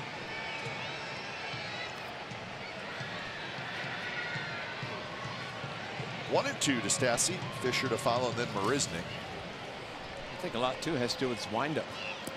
That's kind of uncharacteristic of a lot of guys. Some don't, you can see, just bring the ball up a little bit, but we're seeing more of just a straight no double pump from Daniel Mingden. Just a slight hesitation at the top of the delivery. We know we talked, Daniel and I, and obviously he's done a lot of work with Marcus and Scott Emerson. Up the middle, and that's going to roll through into center field for a base hit. Little seeing eye single. Dallas Keuchel fielded 3 just like that the other night. You know what? You're right. Exactly. And as watch the follow through by Daniel Mingden. Watch what he tries to do. He tries to kick save it. Fisher. Using his foot, but it had fallen off so far. That ball right over the slab, right over the mound, and he had fallen just a little bit to the first base side. And if he had finished square, in good field of position, Keuchel, the difference of guys that win the Gold Glove, if they can just finish to where they can be a fielder. There's so many hits that could be taken away. That's why Jim caught 116. Greg Maddux more than that. Kenny Rogers a lot of Gold Gloves. And Fisher hits it hard. It's knocked down by Olson on a very nice play. It just trickled away from him, but just the fact that he got a glove on it made it a terrific play. This was a great play, and guys, from where I'm sitting right now, I can see Olson have to make that decision immediately to lay out, but it's not just your average layout and dive for this ball. He has to dive at an angle. You see here, he reaches almost behind his body line in an effort just to knock that ball down, not necessarily trying to secure it early, knock it down, keep it in front, and get the out. So a great job to keep that in the infield. Otherwise, Stassi might have an opportunity to go first or third. And you know, look at Stassi. He saw Olson dive for the ball, but it looked like he looked back to his right to see if the ball was in right field. Right. Canna shading his eyes, and Canna makes the catch. So Marisnik is retired. This is why it's such a good play, because Stassi kind of waiting. Then he did not see the ball in right field, knowing there's only going to be one play for Olson, and hustle back to first base. So you see Stassi kind of look at this. He's looking to see. Ball was not there because Olson made a great play. And your point, Dallas, diving. And you think about the ball that Stassi hit, and then that ball, it puts Olson at first base. If he's not there, that might be a double down the line for Fisher. But instead, great play by Olson, and back to the top of the batting order. So you got to get Springer here to keep the Astros off the board.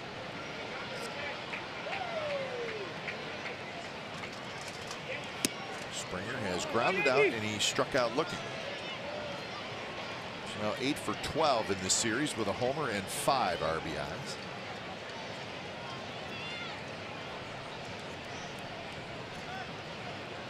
That 6-hit game on Monday raised his batting average 28 points. It's a good day at the yard. That's a good day.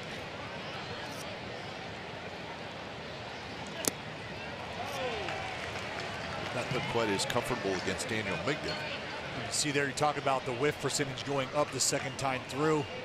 And to the point there, he's behind in the count. 1-0, doesn't give in and come with the fastball. Throws a little wrinkle in it. Gets the chase. Springer wanted to swing at the first pitch in this at bat, but he threw him a curveball. And he backed it up with another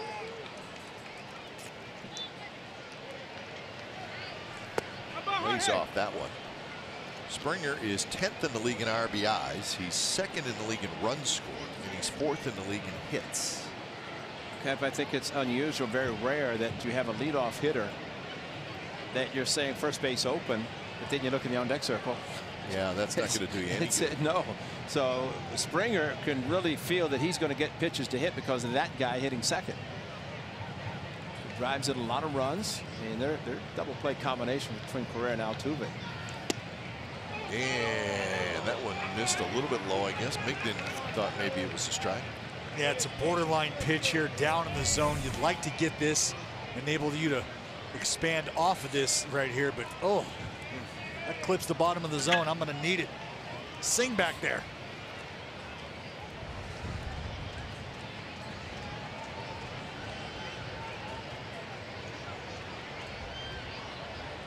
I think in general that needs to be called a strike. Springer hits one down the right field line. Piscotty hustling over into the corner, and he caught it. Terrific play by Stephen Piscotty, and that ends the top of the 5th inning. Worth a round of applause for the A's right fielder.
This catch. Watch Stephen Piscotty start to go to the slide knowing the wall is approaching, and concentration as he makes the catch into the slide knowing he's going to bang against the wall. What a tremendous play. Ball is foul, but still a great play because you never want to give George Springer another chance. That ball's belted to center field. Marisnik back, and it's hanging up right near the wall. And Chapman is retired, and let's check in with Cara. Hey fans, I'm outside of the treehouse right now, joined by Oakland A's Vice President and of Communication and Community, Catherine Aker. And we're also joined by this fellow behind us, a Stomper statue.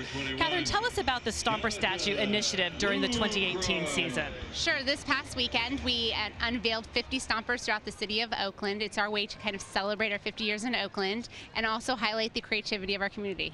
Absolutely. These 50 statues are about 6 feet tall, and they've all been decorated by local artists. Check out this guy behind us. This was sponsored by NBC Sports California. It's awesome. It's got a great map of the Bay Area on it, but each Stomper is different.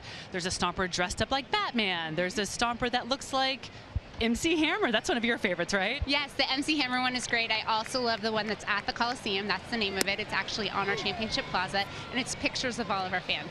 Oh, that's cool. Yeah, I've seen one decorated with old baseball cards. I mean, our artists really got creative in this. And fans, one of you could actually take home a Stomper. Tell us how they could do that. Sure, you can sponsor a Stomper.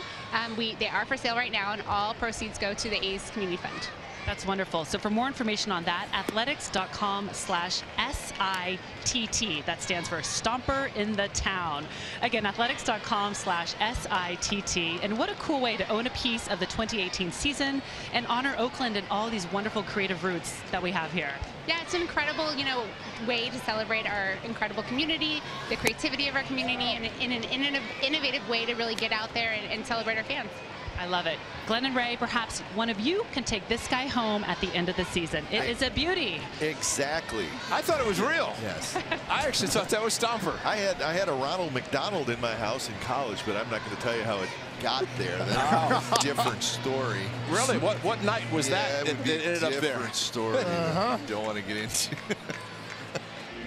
Luke Corey strikes out.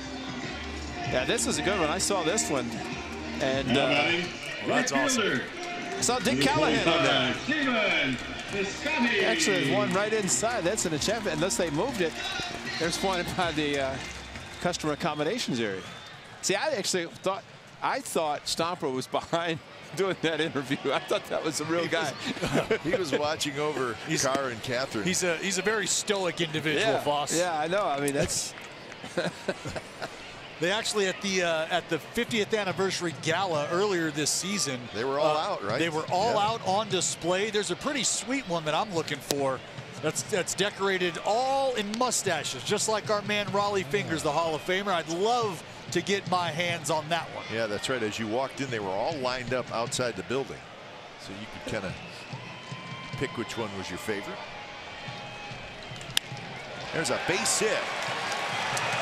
And Piscotti is going to try for two as Fisher, the left fielder, was shaded way over into left center field. And I think Piscotti knew that immediately because he was going for two right out of the box. As Josh Reddick about the playing in Houston, how they play over there at the corner, but just off-speed pitch, and you have your left fielder playing over in left center. You see Fisher, how far he had to go to get the ball. It's an automatic double, and their philosophy is that there are more balls hit to left center and right center. They'll bunch toward the middle, but Piscotti, he makes a great play, great catch in right field, and then comes up with a two-out double. They try to get the A's doing something here in the fifth inning.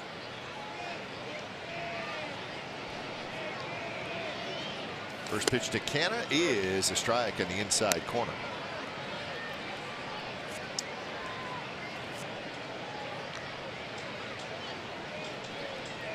Canna walked in the third inning. This is when very good pitchers become even greater pitchers with a runner in scoring position. They bear down. You can take the scouting report and percentages of pitches they throw and probably throw them out the window because they're going to go with the best stuff. Try to keep the run from scoring. That's why hitting is so tough, man, because you pitch differently with nobody on base. You get a runner in scoring position, you think, hey, I'm going to get the same pitch, and not even close.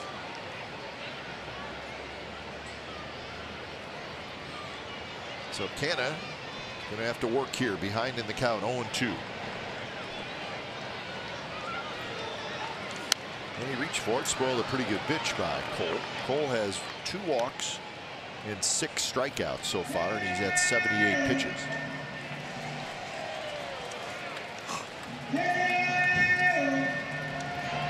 He's trying to get back over the 500 mark as they are sitting at 18-18.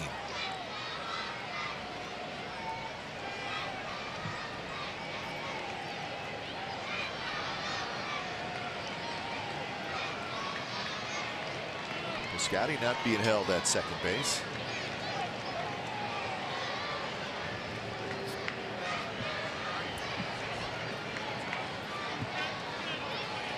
They're going to talk about it. And crucial time, and I don't think Garrett Cole said anything about mountain visits. Come on, let's talk. I don't care how many. You can tell me, but this is a crucial time, and Stassi worked with him in Houston. Of course, Stassi caught the night before. 2 nights ago, the first game. That was with Keuchel.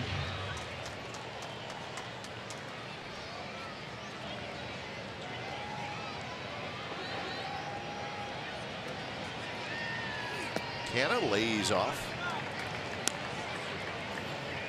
Garrett Cole, the first overall pick in the 2011 draft from UCLA. Says it all right there. Yep.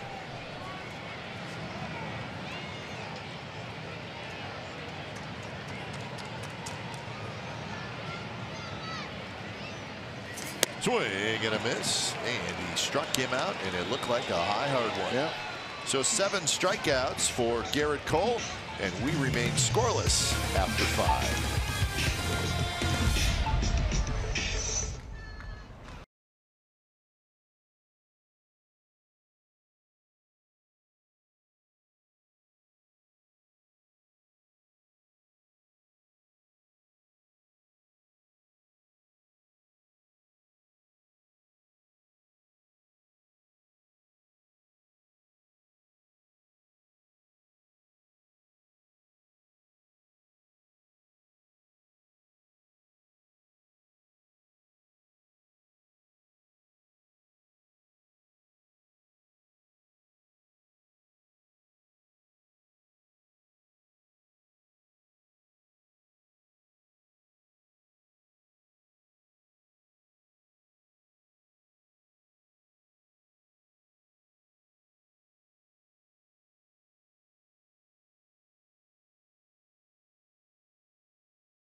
that kind of day. Back. Lots of sunshine today. Maybe summer's starting to arrive. Yeah. Altuve, Gurriel, and Bregman in the top of the 6th inning. So tough part of the order here for Migden.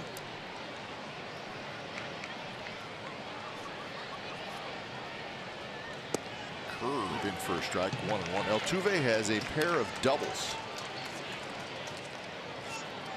It's called doubling up, and he just threw back-to-back curveballs. I'm sure Altuve not thinking he's going to get a curveball the second pitch after the first one missed, but Migden has a good one.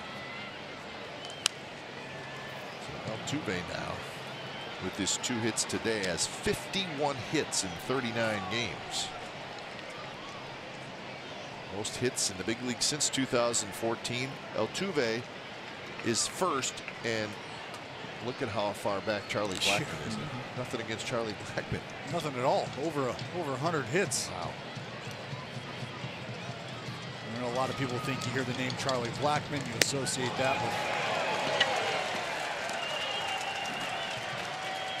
Fans, every Wednesday home game, fans can pick their prize for tickets in section 322. Maybe we'll get a chance to show that. It's always a good seat here. All ticket proceeds will benefit Oakland A's Community Fund. For more information, please visit athletics.com/impact. 322. Jeez, those are great seats. I want to pay 8 cents. And you get a seat.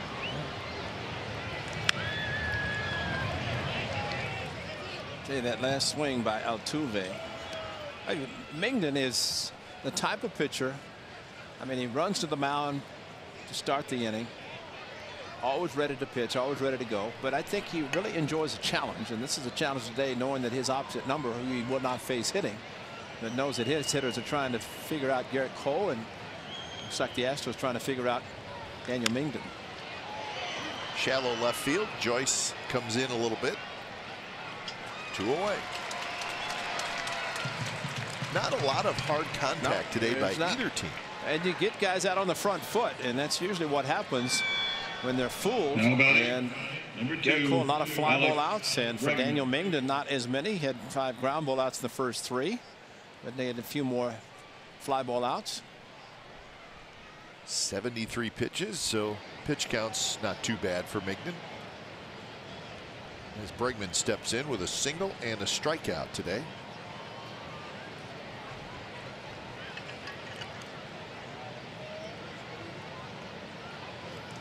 Fastball just a little bit outside. With the A's heading east, the Astros will go home. They'll play the Rangers this weekend. They'll have tomorrow off, so they get an off day at home. What's that? Off day at home. Yeah. You know what that was? That's right.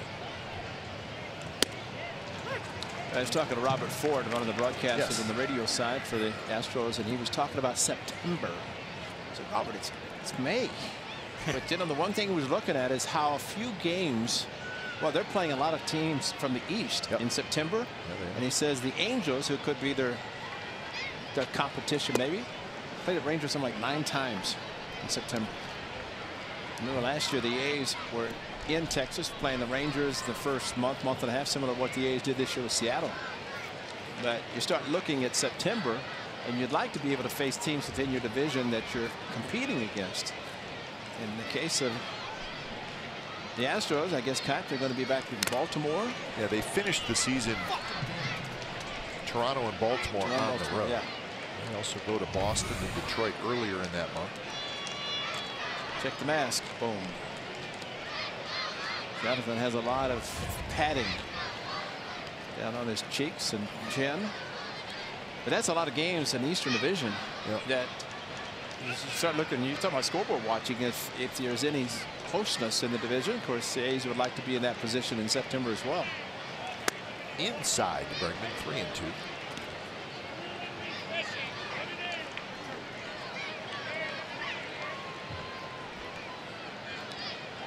Josh Reddick has a world championship ring. Boston, the A's, the Dodgers, and now the Astros.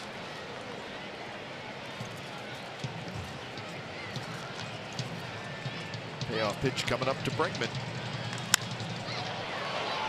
Hanna hustling back. Looks like he's going to have room, and he does in front of the wall. So 6 in a row retired by Daniel Mignon. Bottom of the 6 coming up. We are still scoreless.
Get started by contacting the Santa Clara Convention and Visitors Bureau at santaclara.org/meetings. So see if the A's can break through against Garrett Cole. 0-0, bottom of the 6th.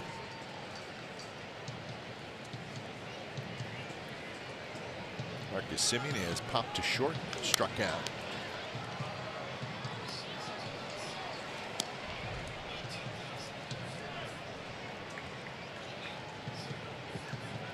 Really, both guys have done a great job of attacking the zone early. Garrett Cole found himself in some extended AB, some deeper counts early on. Gets weak contact there by Marcus Semien, who kind of reached for it. So that's out number 1 here in the bottom of the 6th inning. When you have a second or third or fourth pitch, it's good. And then you have the topper, which is fastball mid to upper 90s. Now batting left fielder. I mean, number when he goes through the batting order now the third time, Joyce. it could be totally different than what he's done the first 2. And that's because of his ability to throw for so many different types of pitches and all with a lot of success.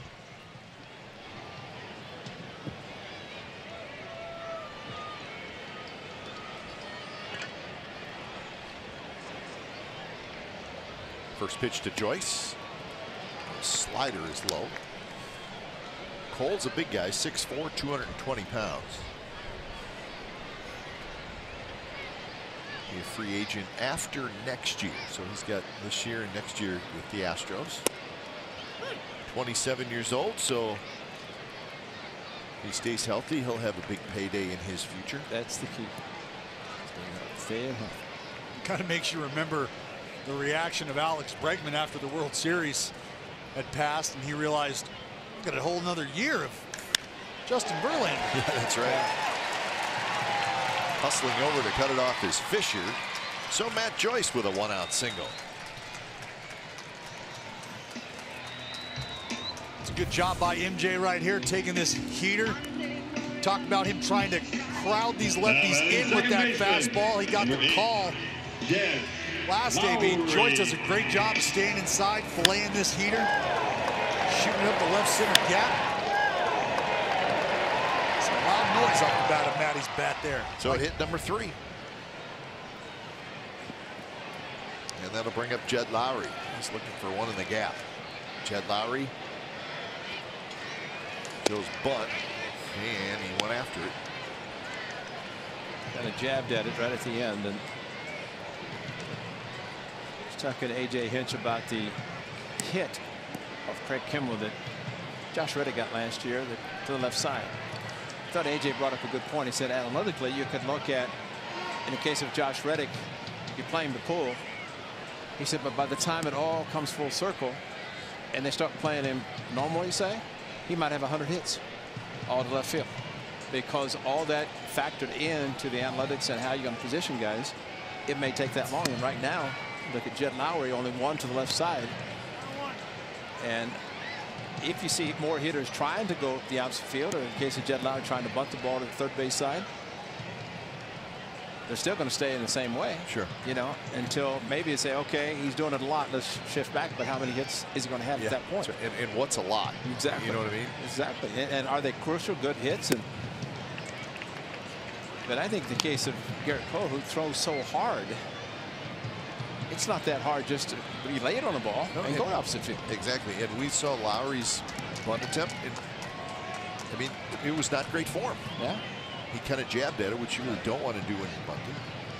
He could almost, of course, now with 2 strikes, not going to, but all you have to do is square around sacrifice. Just sacrifice bunt. That one is hooked. Right field, fair. Joyce headed for third, and Matt Williams is going to wave him home, and he will score. A's lead 1-0. Wow.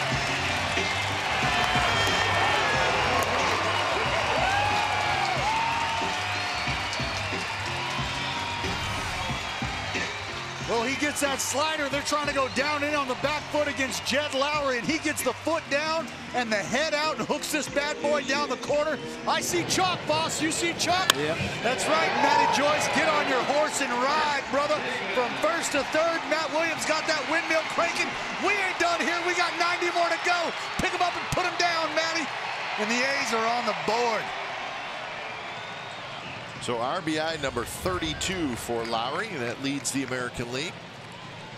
And the pitching is all about a mistake, and a mistake was made. But I just wonder the bunt attempt by Jed Lowry. And maybe Garrett Cole's thinking, if he's going to go opposite field, maybe I'll try to get him inside, and he leaves the hanger on the inside part of the plate, and that's totally against the defense and how they position him. And for Reddick to have to go as far as he did, that enabled Matt Joyce to score from first base. It was not a particularly great pitch. And Jed Lowry, one of the best at hitting mistakes, and he just hit one. That's Joe Smith getting ready to loosen up.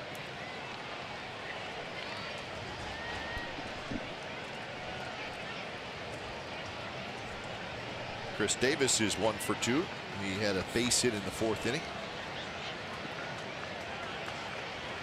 That one way inside, and now it's 2-0.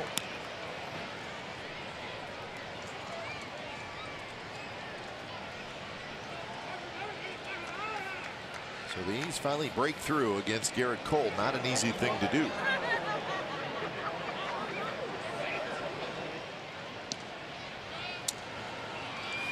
This is only the second opportunity with the runner in score position. Piscotty's double, and Canna struck out. That was last inning, but with Matt Joyce, great opposite field hit. He was at first base, so not in scoring position. If Jed Lowry put him there. And that one misses badly. Chris Davis walks.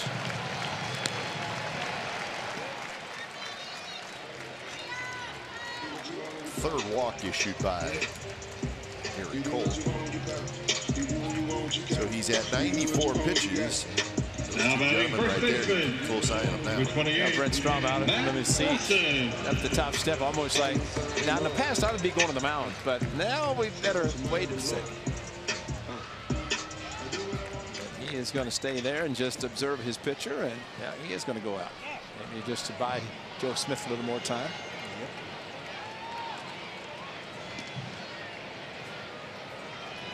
And what you would usually see before the mountain visit started being tabulated was Stassi would probably go out there, have a quick little conversation, nice little talk, take his time back to home plate, and that's when Brent Strom would then make his way out to the mound, buying Joe Smith maybe 2 or 3 extra pitches. Not the case these days. Yeah.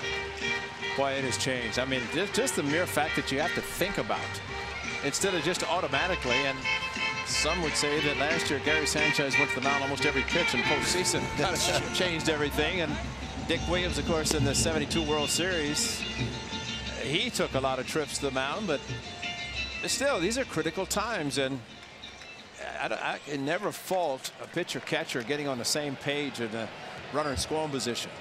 And now that you have to think, can I go out? You know, it's just not a natural reaction anymore. First pitch to Olson, hit hard but foul. Will Smith continues. Lou Smith catch. There's your situation where, as a hitter, you know the hitter right before you just took 4 pitches out of the strike zone. And the swing that Olson put on, thinking he's going to throw me a fastball, trying to get ahead after throwing 4, figured I'm going to be taking. And there's your old cat and mouse between hitter and pitcher. Swing and a miss. 97 miles an hour, and the count is 0-2. This is pitching out of frustration now. I mean, this is, I mean, when he overthrew the pitch that walked Chris Davis, and just rear back a little extra. And one thing we have seen, we saw it in Houston, seeing Garrett Cole for the first time, this being the second, as he's throwing pitch number 97, he's not losing anything off his fastball. 2 pitch, and he went around. In on the hands, Olson. That's a tough pitch when you're facing velocity like Cole. Well, he just reared back and fired the last 2. Those are what I like to call anger fastballs. It was 97 down Broadway, 98 up and in under the hands. Ole really had no shot here. And I think you're right, Foss. He's angry. He's not happy. Yeah. He's starting to come after guys. I think too. I mean, it's amazing how a pitcher, and it's so rare for a 20-game winner, much less Denver McClain winning 31 many years ago. But I mean, you think about from start to start how the release point, the mechanics, off just a tad. And he's approaching 100 pitches, and it's just the 6th inning. And you're talking about a complete game that he had, 1 hitter against the Diamondbacks, and it's all about, first of all, the A's today have been patient. And Garrett Cole's had to throw a lot of pitches because of that. And that one bounces away from Stassi on the swing and miss. So it's 0-2 to Matt Chapman. Right, already in scoring position. Max Stassi has always been a good receiver and good technique blocking the ball. Garrett Cole pointed out where it was, but Stassi knew, got to it quickly. Lowry at second. Davis at first, a run in for the A's. About Stassi signing out of high school, a long time to get to the big leagues and learning a craft that's hard, but still say his father taught him a lot in high school by letting him call his own game. Another nice block by Stassi.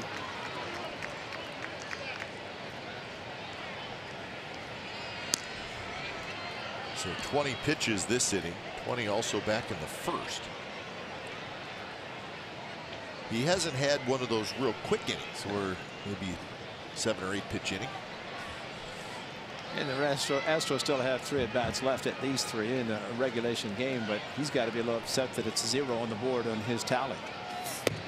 Strike 3 called right on the outside corner. A's get a run on Jed Lowry's RBI double that scored Matt Joyce. 7th inning coming up. A's 1, Astros nothing.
the Oakland Athletics and may not be reproduced or retransmitted in any form, and the accounts and descriptions of this game may not be disseminated without the express written consent of the Athletics Investment Group, LLC. So the A's get a run off Garrett Cole, 1-0, top of the 7th inning.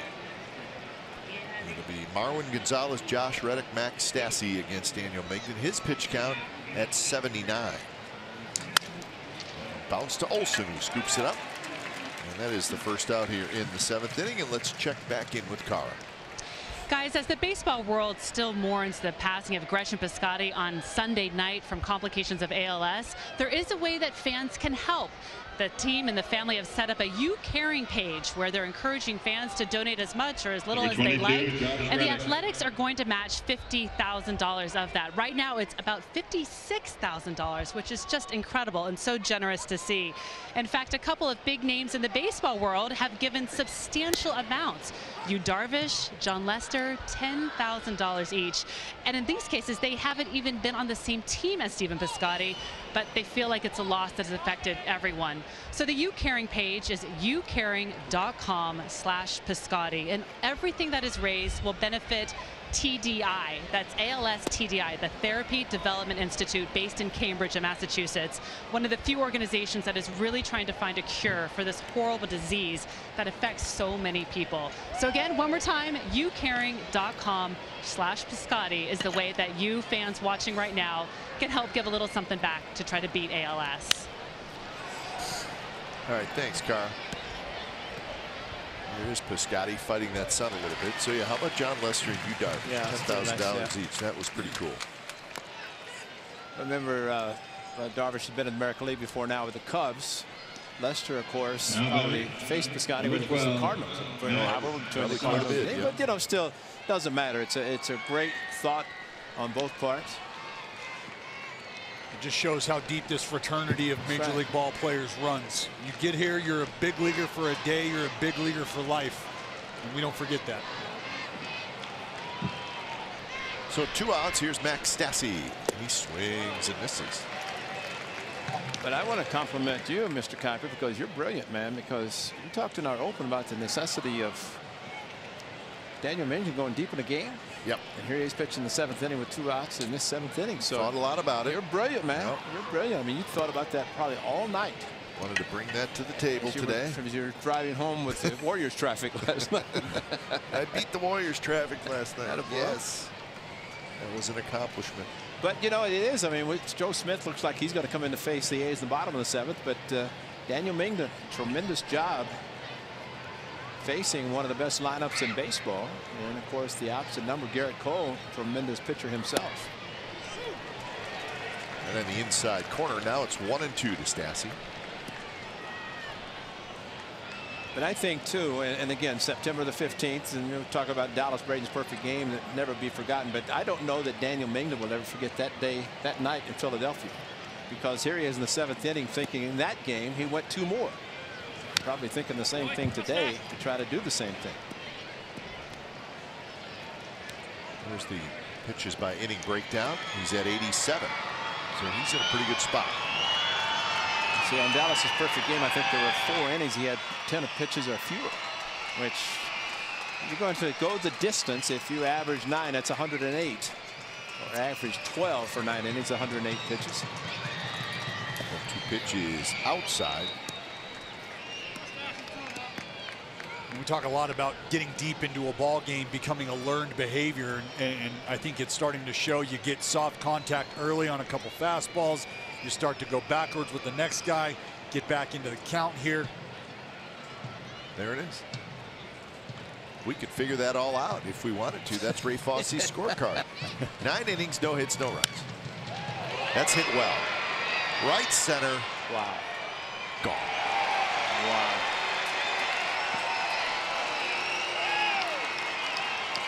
That's Max Stassi, who ties up this game at 1 with a long home run to right center field.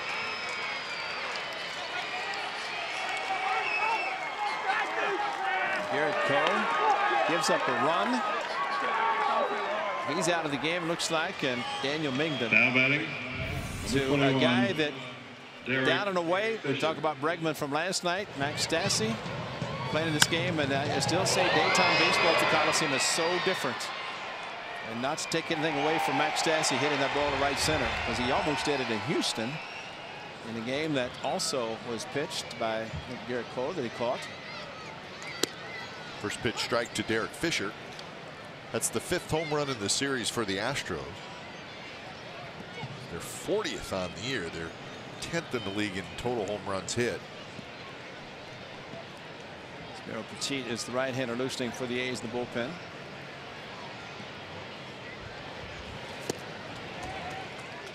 Oh, 2 to Fisher, who has hit a fly ball to center field and then robbed of a hit by Matt Olson at first base.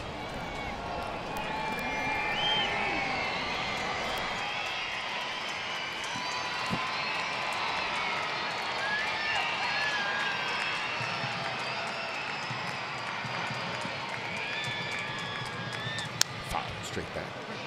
Angels still leading the Rockies. It's 5-0 in the 7th inning at Coors Field. Tigers and the Texas Rangers are tied 4-4 in the 10th in Arlington. Mariners will play a little bit later. They are starting that road trip there in Toronto. I take that back. It's game 2 of that series. No hitter last night.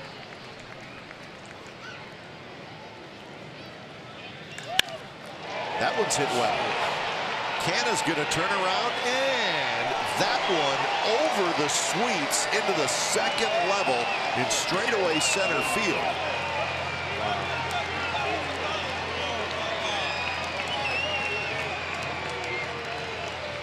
A young man that nobody can believe is still with the Astros, and back-to-back home runs on 2 strike pitches, and Bob Melvin is going to the bullpen. Wow. Let's go, boys! Well, we get a center cut fastball here. And guys, I really don't know what else to say about this. This thing just goes a long, long, long way. I can't remember the last time I seen a baseball travel at game speed up into those areas, up into those seats. That ball was leaned on. Wow. So he doesn't get the 7 innings. That's too bad.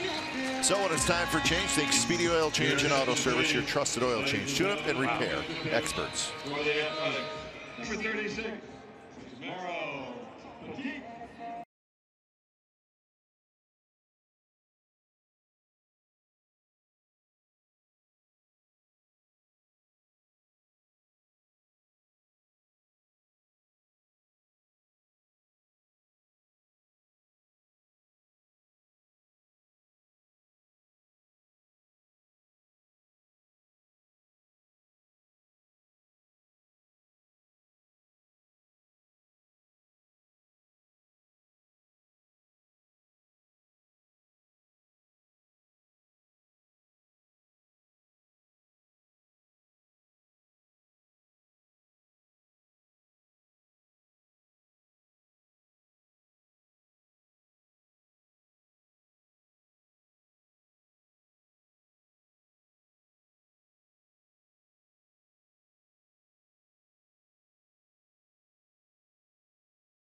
Taking the lead 2-1, so a quick change of events here. As Yusmeiro Petit comes in to face Jake Marisnick.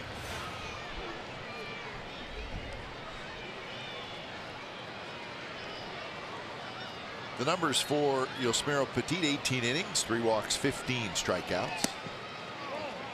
Yep, I just did some looking. 16 runs on Monday night, 4 runs last night, 2 so far today. 22 runs, 12 have come with 2 outs. 12 runs, 2 outs. I mean, this inning, a ground ball to first, fly ball to right field, 4 pitches, 2 outs. bang bang home runs. Canna shading his eyes, and Mark Canna hangs in there and he makes the catch. So Stassi homers, Fisher homers, and as we reach the 7th inning stretch, Astros now lead 2-1.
Is presented by Lagunitas. Plus, the A's have teamed up with Star Wars for a special Star Wars and Matt Olson themed bobblehead.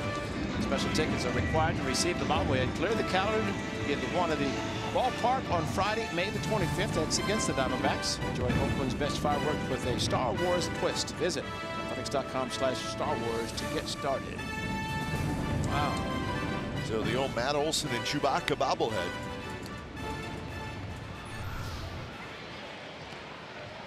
Oh, yeah.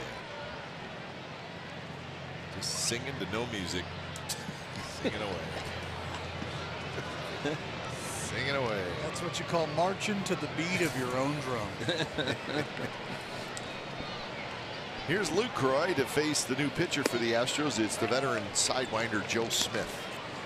Well, the A's have to hope they do better against the bullpen today in the last 9 outs than they did last night in 12 outs with McCullers starting 5 innings, and then Peacock, Davinsky, and Giles. 1 hit between the 3 of them. Yep. 4 innings, 1 hit, no runs. That was one of the stories last night. When it's time for change, think Speedy Oil Change and Auto Service, your trusted oil change, tune-up, and repair experts. So it is Smith here in the 7th. Our first look at him in this series. Signed as a free agent this past offseason. A 2-year, $15 million contract from the Astros. Not too shabby. He's done quite well in this role. Sure signing has. contracts, and one of the first to sign a multi-year deal for quite a bit of money. Bermuda Triangle, and it's Fisher who comes hustling in. Kind of turned it on right at the last minute. So a nice play by Fisher. So Dallas, give me some StatCast on that home run by Get Fisher. your calculators, guys, because this was no cheapie. 110 off the bat, 447 feet away from home plate, and right in the middle of that optimal launch angle, 28 degrees. And you know what? If you're going to give them up, boys, give them up big and make them worth one. And Mington checked all the boxes there. Obviously, he'd love to be able to finish the inning. Just a tough way to go out. That was large. Hey, boy, you get up above those suites. That's a long ways. Yes, it is. You don't see too many go up there. Chet Pender went above the suites last year, left center. Yeah, I always like to remind the pitchers, though, it doesn't matter. It's still only worth one. That's right. You can hit it a mile. It's only worth one. 1-1 the count to Piscotty, who doubled in the 5th. This one's driven towards center, but Marisnik into right center just a little bit, makes the catch. So 2 outs. Talk about hitters. Think of hitters who have a little toe tap. Just watching Joe Smith. He's got a little toe tap with his left foot as he delivers, which is a little bit unusual. Maybe it's a timing mechanism for him. Number 11, Dustin Fowler. Well, Harris. Oh, Moonlight Grand no more, right? No more. So Dustin Fowler is going to get his first major league at bat. A.J. Hinch is going to take the ball. So no Joe Smith, and here comes Will Harris. We'll be back.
Brought to you by the Chrysler Pacifica Hybrid, America's first hybrid minivan. Test drive one today.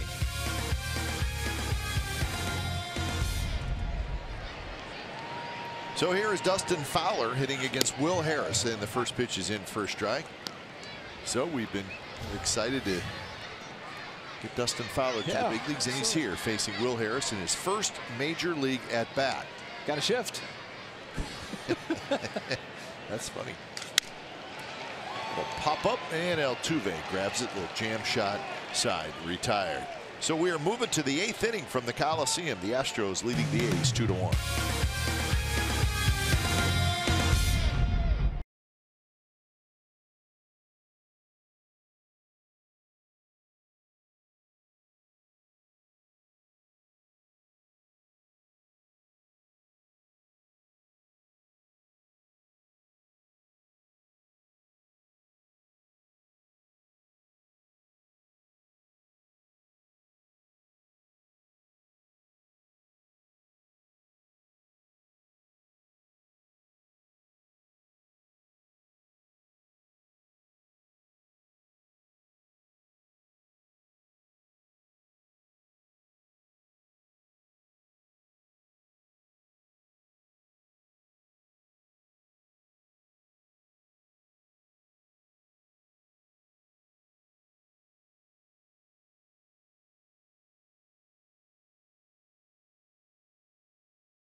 And it's the top of the order for Houston. Springer, Altuve, and Gurriel.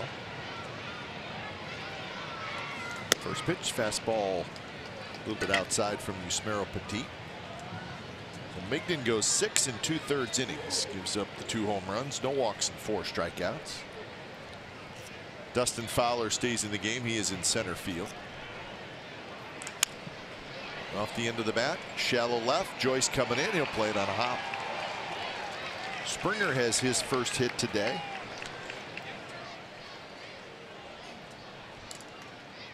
That's what happens when you're living right. Hard contact, 6 for 6 the other night. Something here off the cap, off the in. Catches the breaker down in the zone from Petit.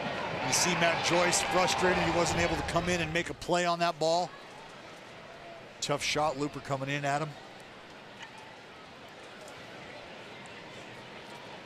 66 career hits against the Athletics.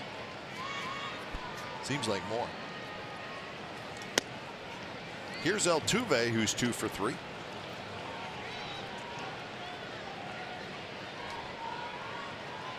Great candidate for a hit and run just because he has a larger than normal strike zone, even though he's only about 5'6", but there's not a pitch that he doesn't like, which makes it tough to defend. Also helps the Astros if they want to run. Yep, you can do a lot here if you were Houston. Well, and what the Astros want to do now is add on, because they've taken the lead. And Garrett Cole, who seemed to be a little bit upset after giving up the run, all of a sudden back-to-back home runs, and he leaves with the lead. Springer has not stolen a base this year. He's 0 for 2.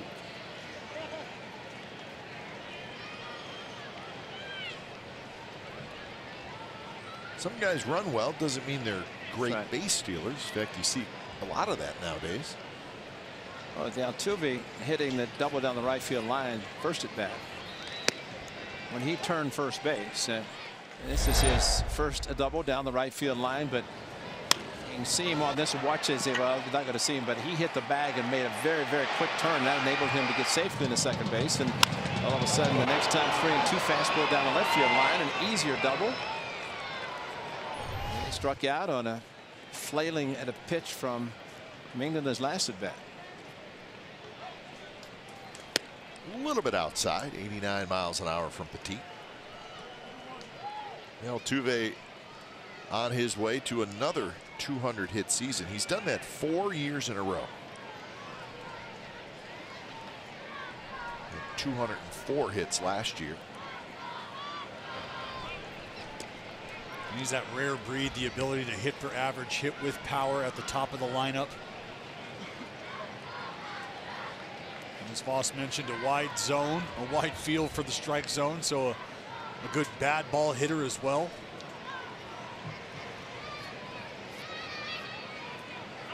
Runner goes, and that one's hit toward right field. Piscotty coming in, and Piscotty dives, and he short hopped it. So with Springer on the move, he's going to go around to third. But Piscotty almost made the play. It ends up hitting the ground just before it popped into his glove. Yeah, a little bit of a dangerous play for Piscotty coming in here, because if this ball happens to carry him one way or the other or get past him, Altuve is going to run for a long time. Springer, no doubt, scores. And you can see Piscotty does a good job at the very end to get his body off to the side of the baseball. Understand he's not going to be able to make the play, so the next best thing he can try to do is knock it down, corral it. He does that. Yusmeiro Petit still 1 pitch away from getting 2 outs. Need a punch out or a pop up here to keep Springer at third. Here's Gurriel, and that pitch inside to Yuli Gurriel. And one of the things too, another 3-hit game for Jose Altuve. Saw Springer on the replay. He was not stopping. He was going to run. If Piscotty had made the play, it's an easy double play. But those little things that happen, in this case, successful first and third and nobody out, and you have to be concerned about. There he goes. Yep. And no need to throw, as Altuve had a good jump, so he steals the bag. And you see Gurriel took it, seeing that he was running, and really no opportunity, but it takes away any possibility of what Dallas said, to get a pop-up or strikeout and then a double play, because now, unless the runner gets on, this is a straight steal all the way. And Gurriel helped him out by taking the pitch. So the A's with the infield in, except Chapman, who's just a couple steps back. And that one is inside. So 2-1 to count. We can see Gurriel diving out over the plate. He's got runners in scoring position, less than 2 outs. He's looking to try to do some damage here, and they're going to crowd him in there. I like it.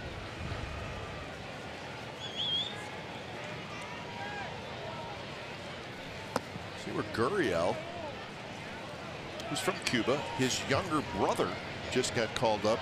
Well, not just, with the Blue Jays, so we will see him. Lourdes Gurriel, he's a middle infielder. He's the younger brother of the two. Yuli's 33. Lourdes Gurriel. I believe their father was a big star in Cuba, if I remember correctly. Well, he's seeing runners on base, and he is up there not to take a walk. Pretty good pitch thrown by Petit on the outside corner, but Gurriel opening up, and it seemed like it was about a foot off the plate. Get back in his 2-strike stance now. 2 pitch is grounded fair down the third baseline. Springer scores, Altuve scores, and Gurriel gets the big hit for the Astros to extend their lead to 4-1.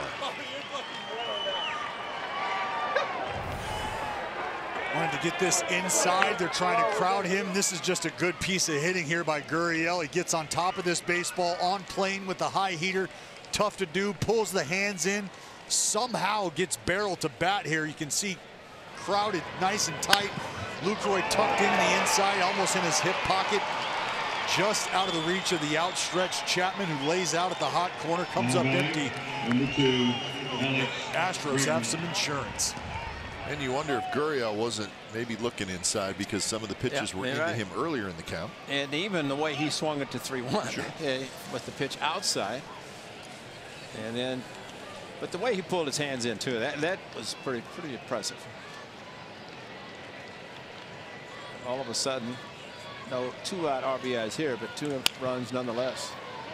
Simeon, you have to hurry. The throw is low, and Olson has it. It's not an easy pick by Matt Olson. This guys can run. Bregman out of the box, and Marcus Simeon really not much time, and perhaps because he did not have enough time to set himself, get a 4-seam grip, throw a sinker, but far enough out in front of Olson. If there is such a thing as an easy hop, he got one. So 1 away with Gurriel staying at second base, and Marwin Gonzalez steps up.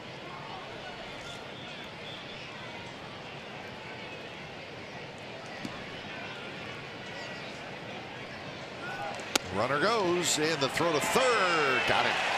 Gurriel trying to steal third and to get there with 1 out. But Lucroy throws him out. And with a left-handed batter, gets a pretty good jump, and actually Warner to start running, almost walking, but a great throw, great tag by Chapman.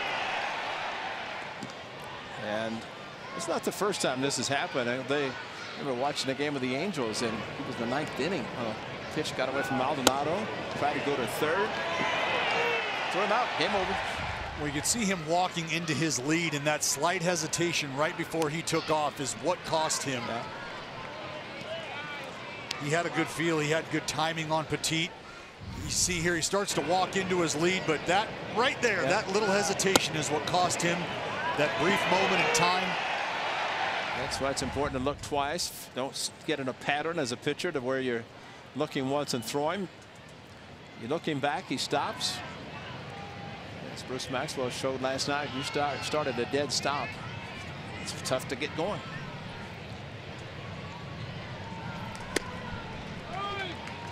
One and 2 to Marwin Gonzalez, who is 0 for 3 in this game. He's 5 for 13 in the series as Danny Coulombe starts to throw. Couple of runs in for the Astros here in the top of the 8th.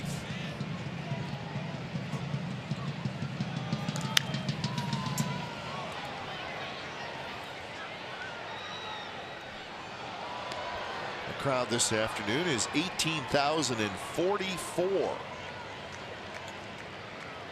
Enjoying a beautiful sunshiny day.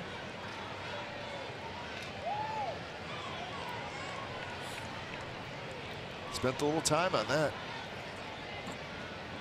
Quarry Lane School.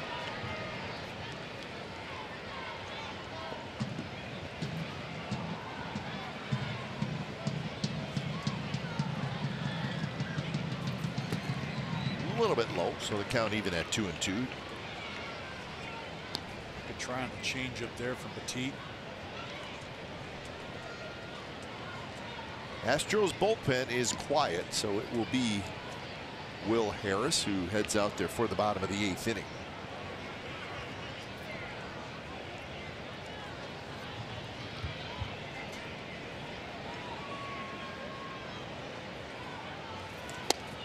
Yeah, that one just missed. Very close.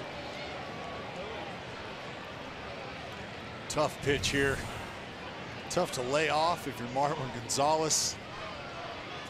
Oh, just clips the bottom. But you know, there's been a concentrated effort across baseball to bring that strike zone up over the course of the past few years. Is that working, that concentrated effort? I Well, don't know if it is or not. You know, I think from time to time you start to see pitches like that get eliminated, the hollow of the knee. They start to bring that up to the top of the knee, just slightly above the kneecap. Next thing you know, they're going to have it on a tee. Sounds like a pitcher. Some hitters, you think it is on a tee. Yeah.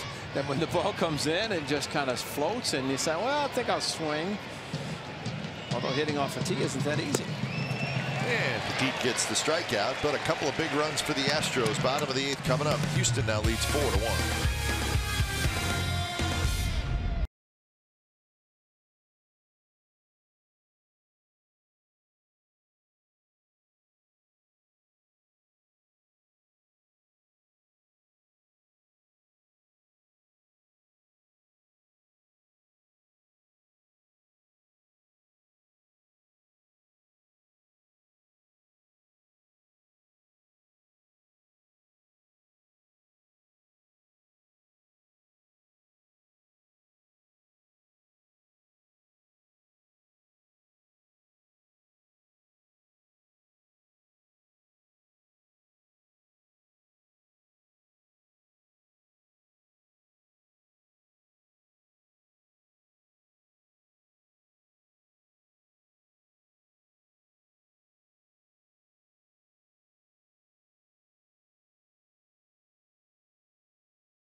See the Astros with 2 in the 7th, 2 in the 8th, so they have a 4-1 lead. 4-9-0 for Houston, 1-4-0 for the Athletics. Both starting pitchers were good. Cole with 9 strikeouts in 6 innings. Migden just gave up the 2 solo home runs by Stassi and Fisher. So a couple more chances for the Athletics. There's Marcus Semien leading things off here in the bottom of the 8th inning against Will Harris. Semien is 0 for 3 in this game. He's 3 for 11.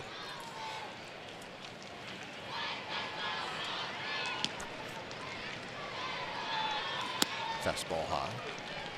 Harris got Fowler to end the 7th. There's Hector Rondeau.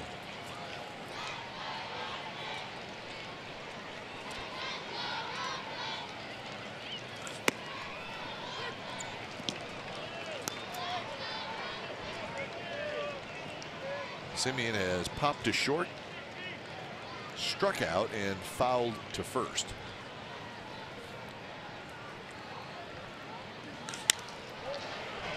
Hit pretty well toward right, but room for Reddick. And he's got it.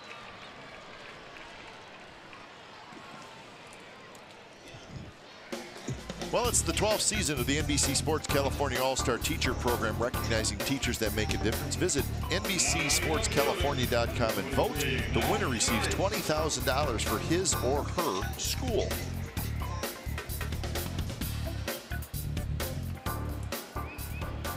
The one out here in the bottom of the eighth as Matt Joy steps up.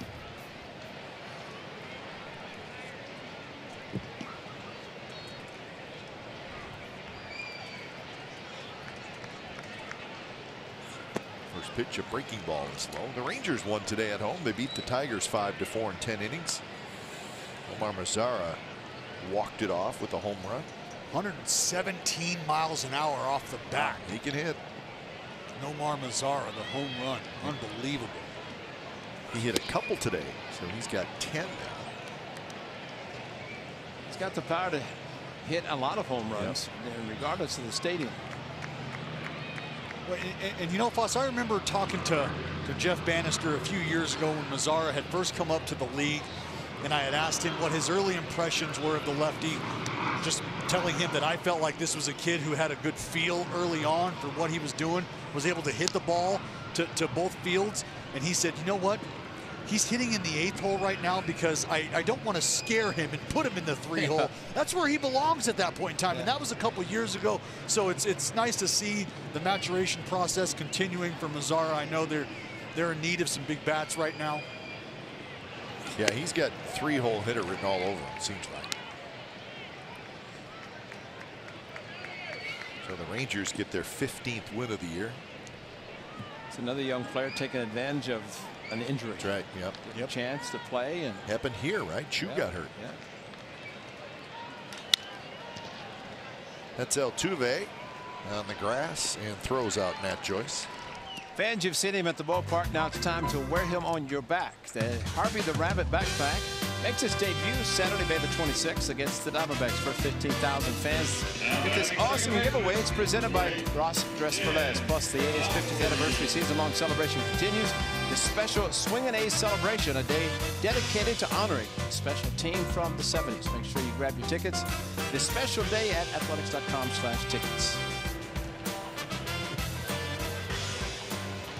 2 away. Here's Lowry. Yeah, you look up as a hitter and you hit a ball where you think normally it's a base hit, and there's the second baseman playing in shallow right field, and you're running as hard as you can and as fast as you can, and you're thrown out, and you're going, wow, I just made it out. That's probably the biggest play in the era of shifts that has hurt more players. No question. Lefties, obviously, because they hit that hole between first and second. When you think about the knocks that big power guys like Giambi, even a guy like Barry Bonds, miss out on. Sure. Well, it's much harder to hit over the shift because that a strike. Right? Yep. High strike again. But in this case, even with the outfielders, you've got a very little small area to hit between Altuve where he's playing and Reddick in right field. It's just, I want to say, David Ortiz said, I'm tired of this shift. I mean, they're playing him almost the wall in Fenway because he couldn't run. Yeah, you know, a teammate, speaking of G, he had a T-shirt, and I'm paraphrasing here, but the T-shirt said, "To heck with the shift, death from above." And that meant you could stack all of them over there if you want. I'm going over the fence, and you can't put them there. Off of Harris's glove, but it's right to Gonzalez, the shortstop, with the shift on. And Will Harris has a 3-up, 3-down inning. 9th inning coming up from the Coliseum.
Drives and Max Stassi, 2-strike hitting, going opposite field, taking care of his starting pitcher Garrett Cole with a solo home run.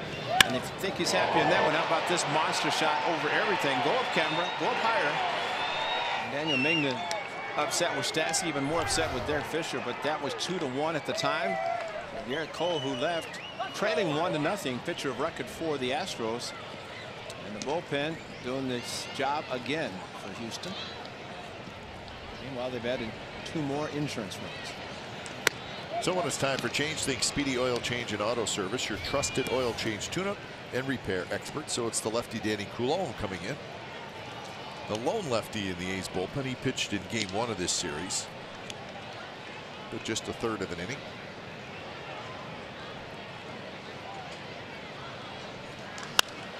Reddick off the end of the bat, and that's going to drop in for a hit.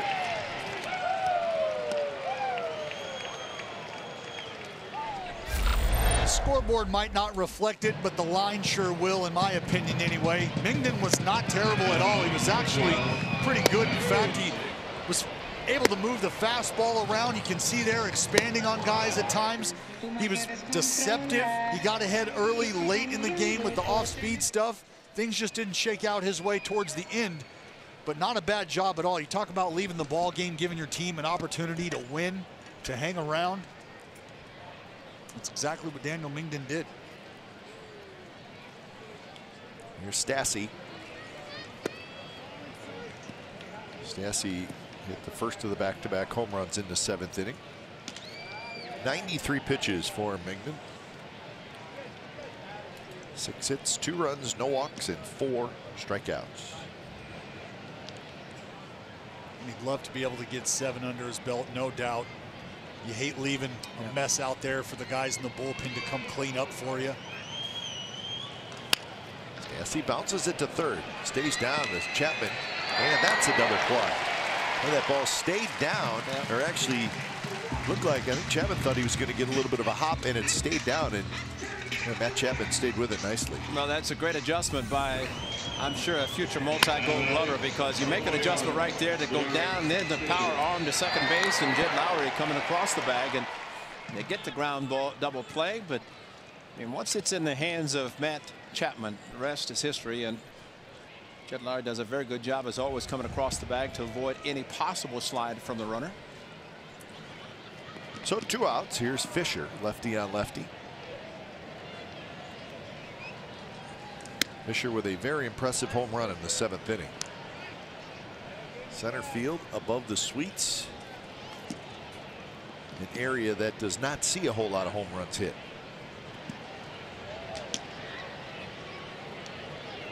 Angels still leading the Rockies. It's 8-0 in the 9th inning.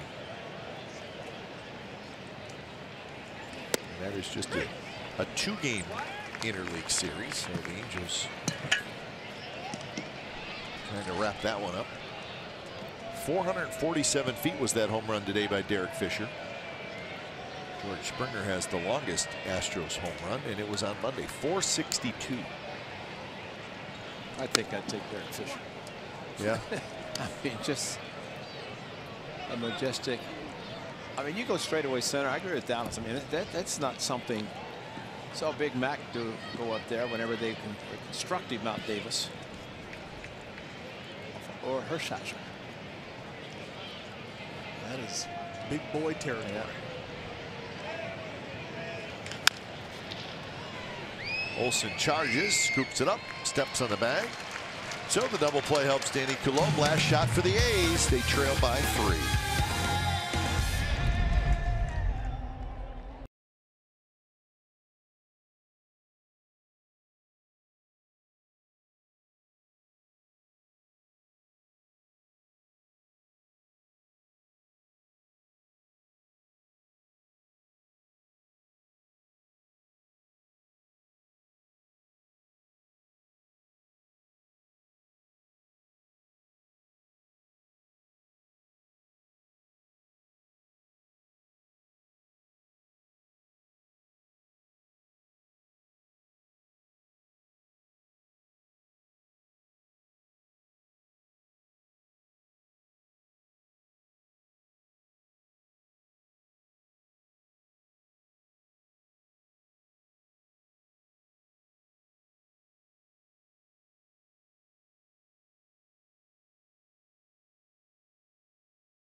is brought to you by Toyota.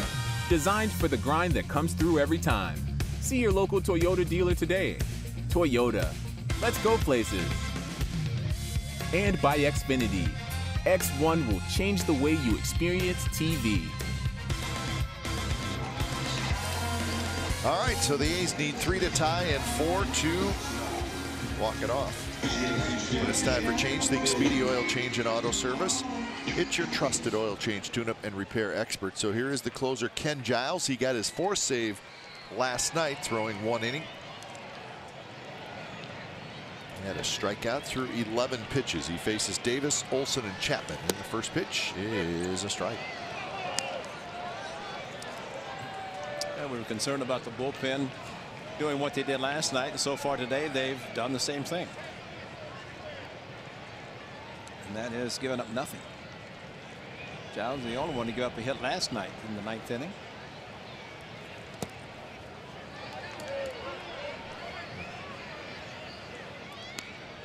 Astros bullpen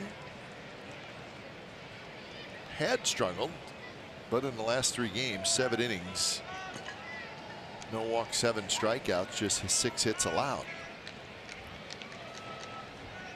The Astros were in Arizona before coming here, and they lost 2 out of 3 to the Diamondbacks. 1-2 to Chris Davis, who has hit a fly ball to center field. He has singled and he has walked.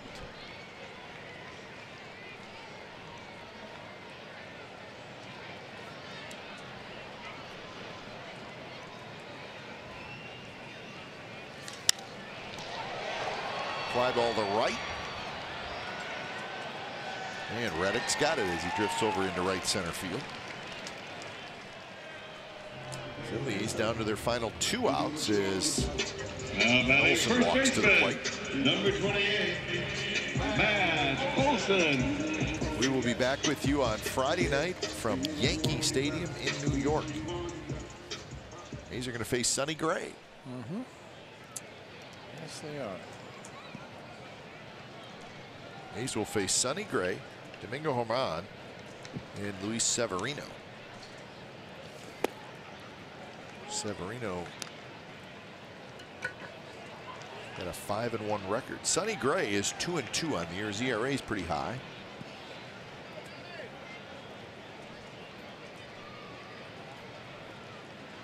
We talked about that entire staff having success during this run the Yankees have been on. Max Stassi, and he could not quite get to it, and Bregman was actually there, and it looked like that ball came back. It did come back. Always does. Always does. From our angle, it looked like it was going to maybe hit up on top of the A's dugout. But you're right, Bregman, and maybe he lost. Maybe he lost it in the sun. It's a tough sun, and not tell. Does not look like he has glasses on. If he does, it didn't help. So 1-1 the count, maybe a break for the A's. There's your shift in the long run. We've seen Matt Chapman make that play pretty consistently.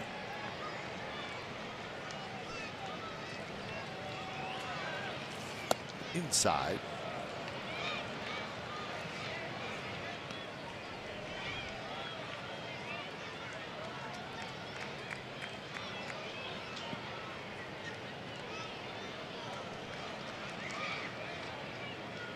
Matt Chapman waits in the on-deck circle. A's need a couple base runners.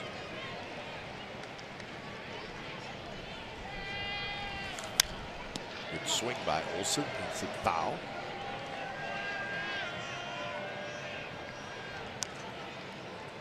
A's have not announced a starter for Friday night. Andrew Triggs will pitch on Saturday. Brett Anderson on Sunday. So Saturday and Sunday day games in New York. Yankees usually play Saturday day games, which is kind of nice. They're going to draw their people regardless. And they're going to televise regardless. That's Fisher, and Eric Fisher grabs it. So now it's up to Matt Chapman. Matt Olson 0 for 4, so he's struggling some. Number 26, Matt Chapman. So here is Chapman. Matt Chapman has struck out twice and hit a fly ball to center field.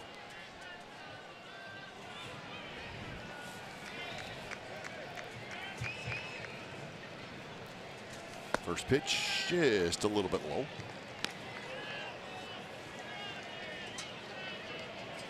He's with 4 hits in the game. So offensively, the A's have been pretty quiet in this series. It's a total of 5 runs scored. Well, the run differential with the Astros, it's what, 16-4 and 4 is 8, 24-5. That's good, yeah.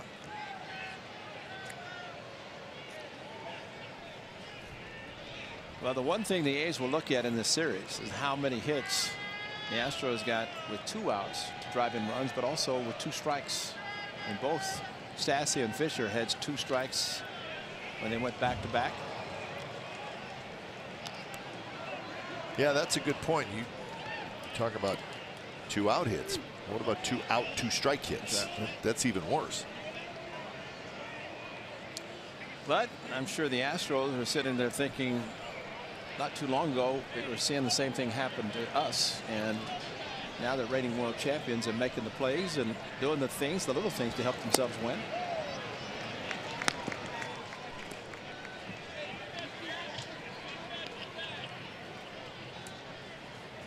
So 2-2 the count. Yeah, they have seen the bottom and now they see the top. And the A's have seen the same 3 pitchers. You just saw Morton and Verlander. Did not see them in Houston. Not seen them in this series. Seeing the same with Keuchel, McCullers, and Cole. He did beat, or at least won the game that Keuchel started. That was in Houston. Trying to get the tying run of the plate for the Athletics. Right now, they need a couple of base runners. Shift is on for Chapman. 3-2. Here's the pitch. Shallow center. Marisnik shading his eyes. And that's the ball game. So the A's go quietly in the 9th inning. And the Astros come to the Coliseum and sweep the A's. They outscore them 24-5. So Cole gets the win. Giles gets the save. And today's game took 2 hours and 43 minutes in front of 18,044. Final score, the Astros beat the Athletics by a final score of 4-1. Time now for A's post-game live as Jim Kozimor is standing by in the studio. Coz, take it away.